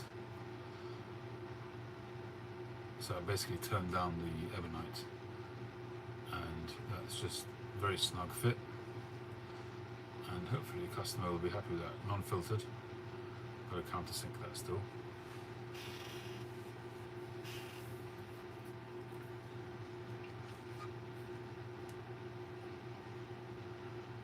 And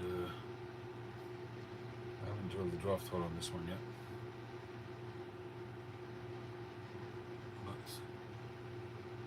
It's looking nice. Hopefully the customer will like that.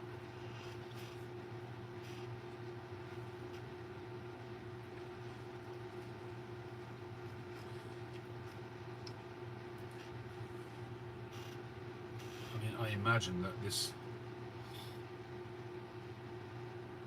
the shank cap itself didn't actually take that long. The shank cap itself is not so much the problem. I mean, the way you do them with your metal work, I can see why that would take time, because you do a lot of metal work on yours. But for me, this took a long time. So I originally turned it on a longer piece of this red stuff, then cut it off, then had to somehow get this mounted on the lathe to face it off on both sides, and drill it to the right aperture to go onto the stem. So it was a lot of work, a lot of detailed work, and to get it accurate like that was a big relief.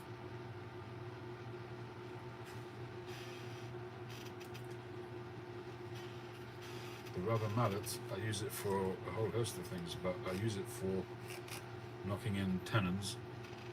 I drill the stems quite tight so that the tenon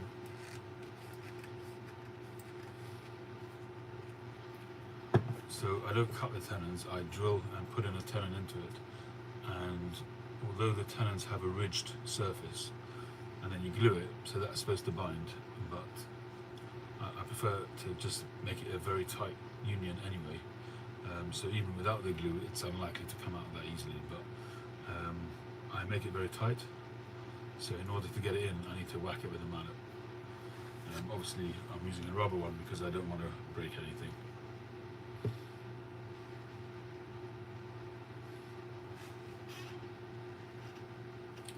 I sometimes use it if I'm having trouble getting a chuck off the lathe, I might use that sometimes for that.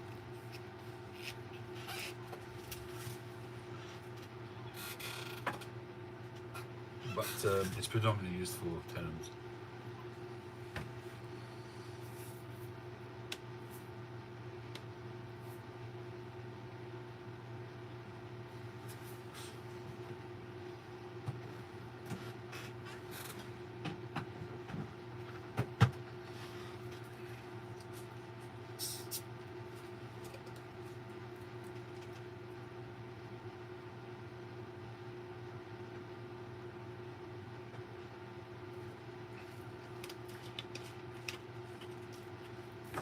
Hey Cole.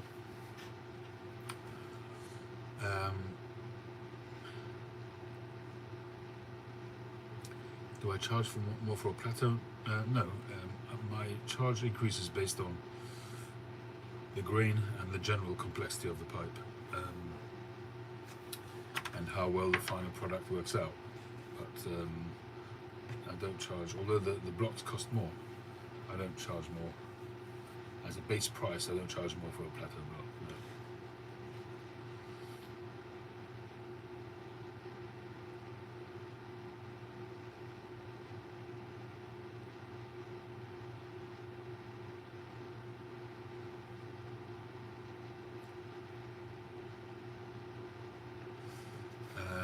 Yanwei Zheng asked earlier on, can I show you how to make stems? The best thing I can suggest is you watch my channel. Every so often I do a live, and you can watch me making a stem then. I did one not long ago. You can actually go back on my channel and look at the videos of my live pipe making, and you probably find one in one of my recent live videos.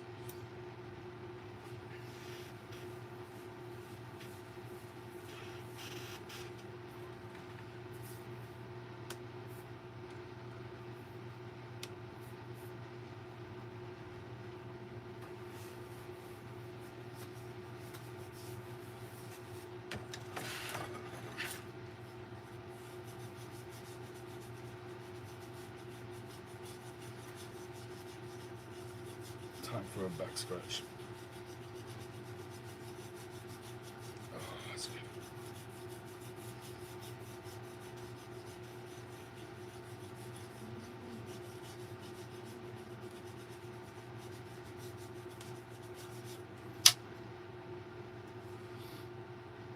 That's from the olive wood shop in Jerusalem. Back scratcher. Oh, godsend. Not much better than a good back scratch.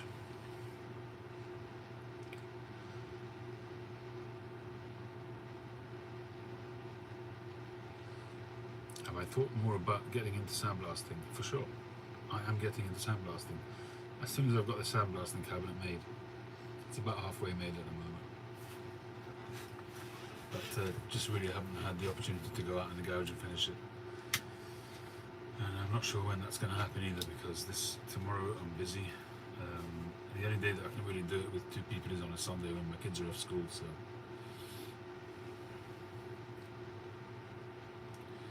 we had a similar conversation years back about what, Phil?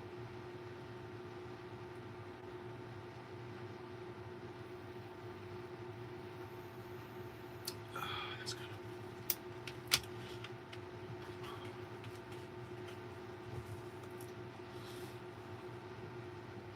Oh, stems.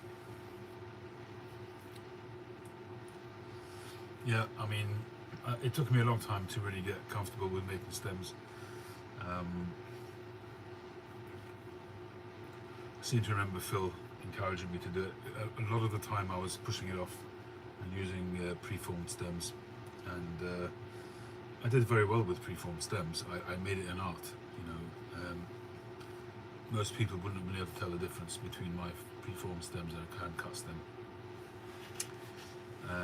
I made sure that they were really well balanced, and obviously I reshaped the button and re-drilled it and put a slot in there and all of that kind of stuff. But doing the basic thing from a rod, drilling it and just getting the basics done, it took me a while to really become confident with it. And to be honest with you, the only real difference between the preformed stems and the hand cut stems is the initial drill and the initial shape outline. The rest I did with the preformed stems anyway. I always filed them down so they were thinner, completely reshaped the button, completely re-drilled the draft hole and put in a slot, which wasn't there. So all of that I do on the hand cut stems. The only difference being is the initial shape of the stem and the initial drill. So it's two very short processes in reality. And once I realised that and got my head around it, I didn't have a problem with it anymore. And it's just come to a point now where it's muscle memory, and it's fairly straightforward now, really.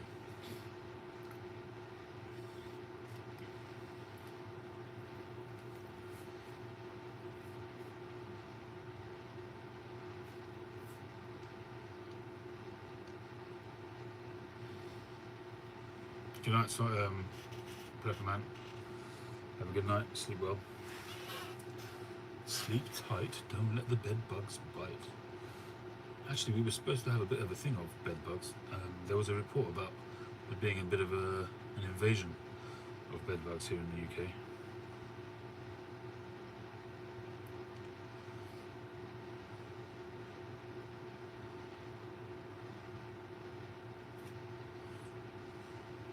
Yeah, I mean, when I use the word muscle memory, it's really which one, Sandro?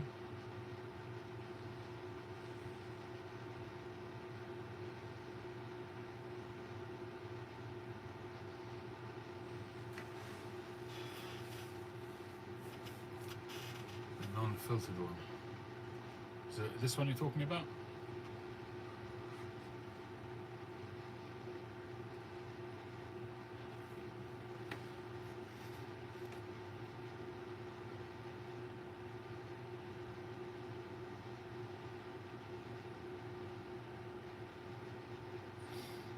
This pipe is on my website, hasn't sold, and it is an absolutely perfect pipe. Beautiful grain, drilled perfectly, lightweight, great smoking pipe, and it's cheap as well. I think it's on my website for like 185 quid.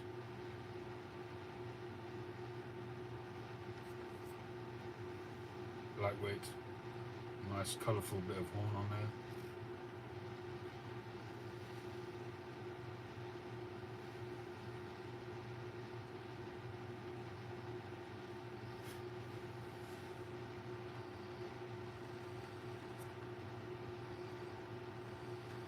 Oh, nice one, Sandra.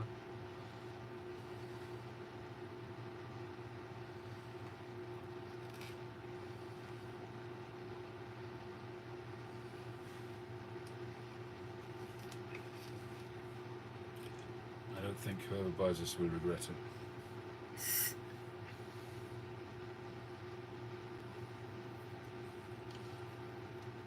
I think it's light tan, if I remember correctly. Several coats of it, but I think it's light tan. Yeah, it is light tan. Very clean, otherwise I wouldn't have done it light. Very clean piece of brass. Beautiful bird's eye. Cross grain. I didn't go for a high contrast on this because it's a light tan, which you don't really go contrasty on those because you can see the grain when you look at it. You can see that there. That really nice tight bird's eye. It's a FaceTime camera, so you're not going to see it in great detail, but you can see the variation here. That's all bird's eye.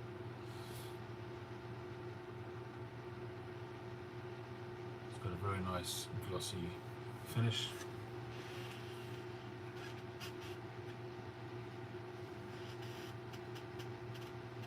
That'll be a really good smoking pipe, I believe. It will indeed, yeah. The grain will darken over time.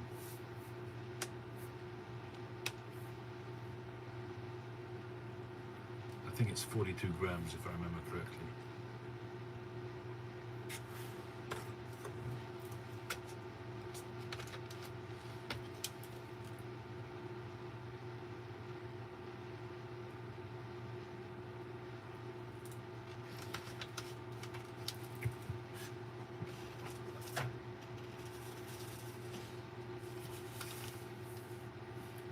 There's another pipe which I'm surprised hasn't sold yet. It's a beautiful pipe. It's got a Zebrano, I think it is, band on there. Very nice grain. Just a nice shape. A little bit of shaping on the. It's an oval shank.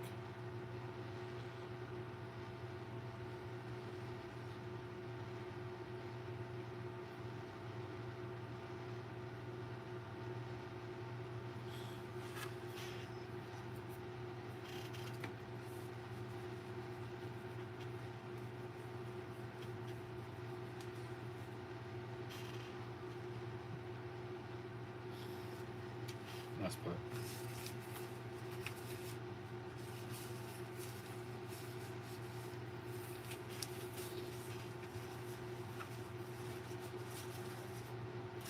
If it doesn't sell soon, I'm probably going to keep that one. What else have we still got? There's another one. Nice panelled pipe. Like a curved panel, billiard.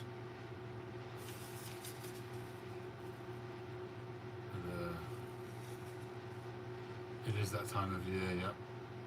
That's why I've reduced the prices of all my pipes, because I know it's that time of year. But another really, really nice pipe. It's got a what is this? I can't remember. It's a light wood anyway.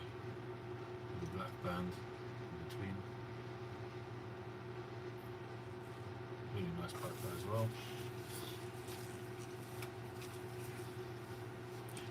Good night, the Kleiner Man. Thank you for joining.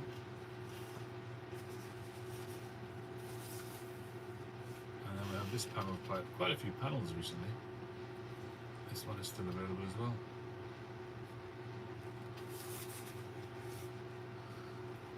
All nice pipes.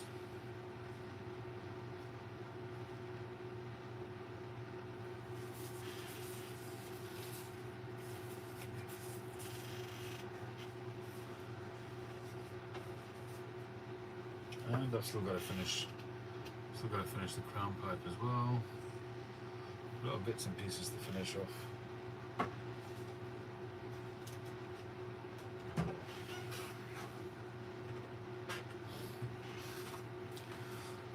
Right, well, it's gone 2 o'clock, folks. I'm going to wish you all well. I think it's time to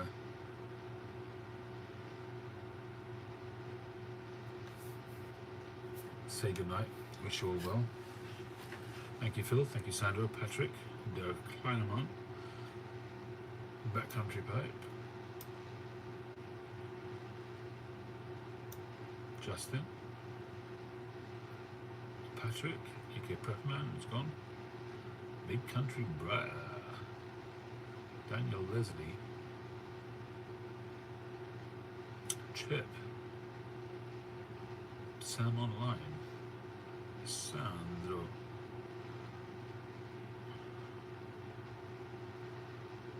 Oscar Flores, and everybody else, thank you for joining.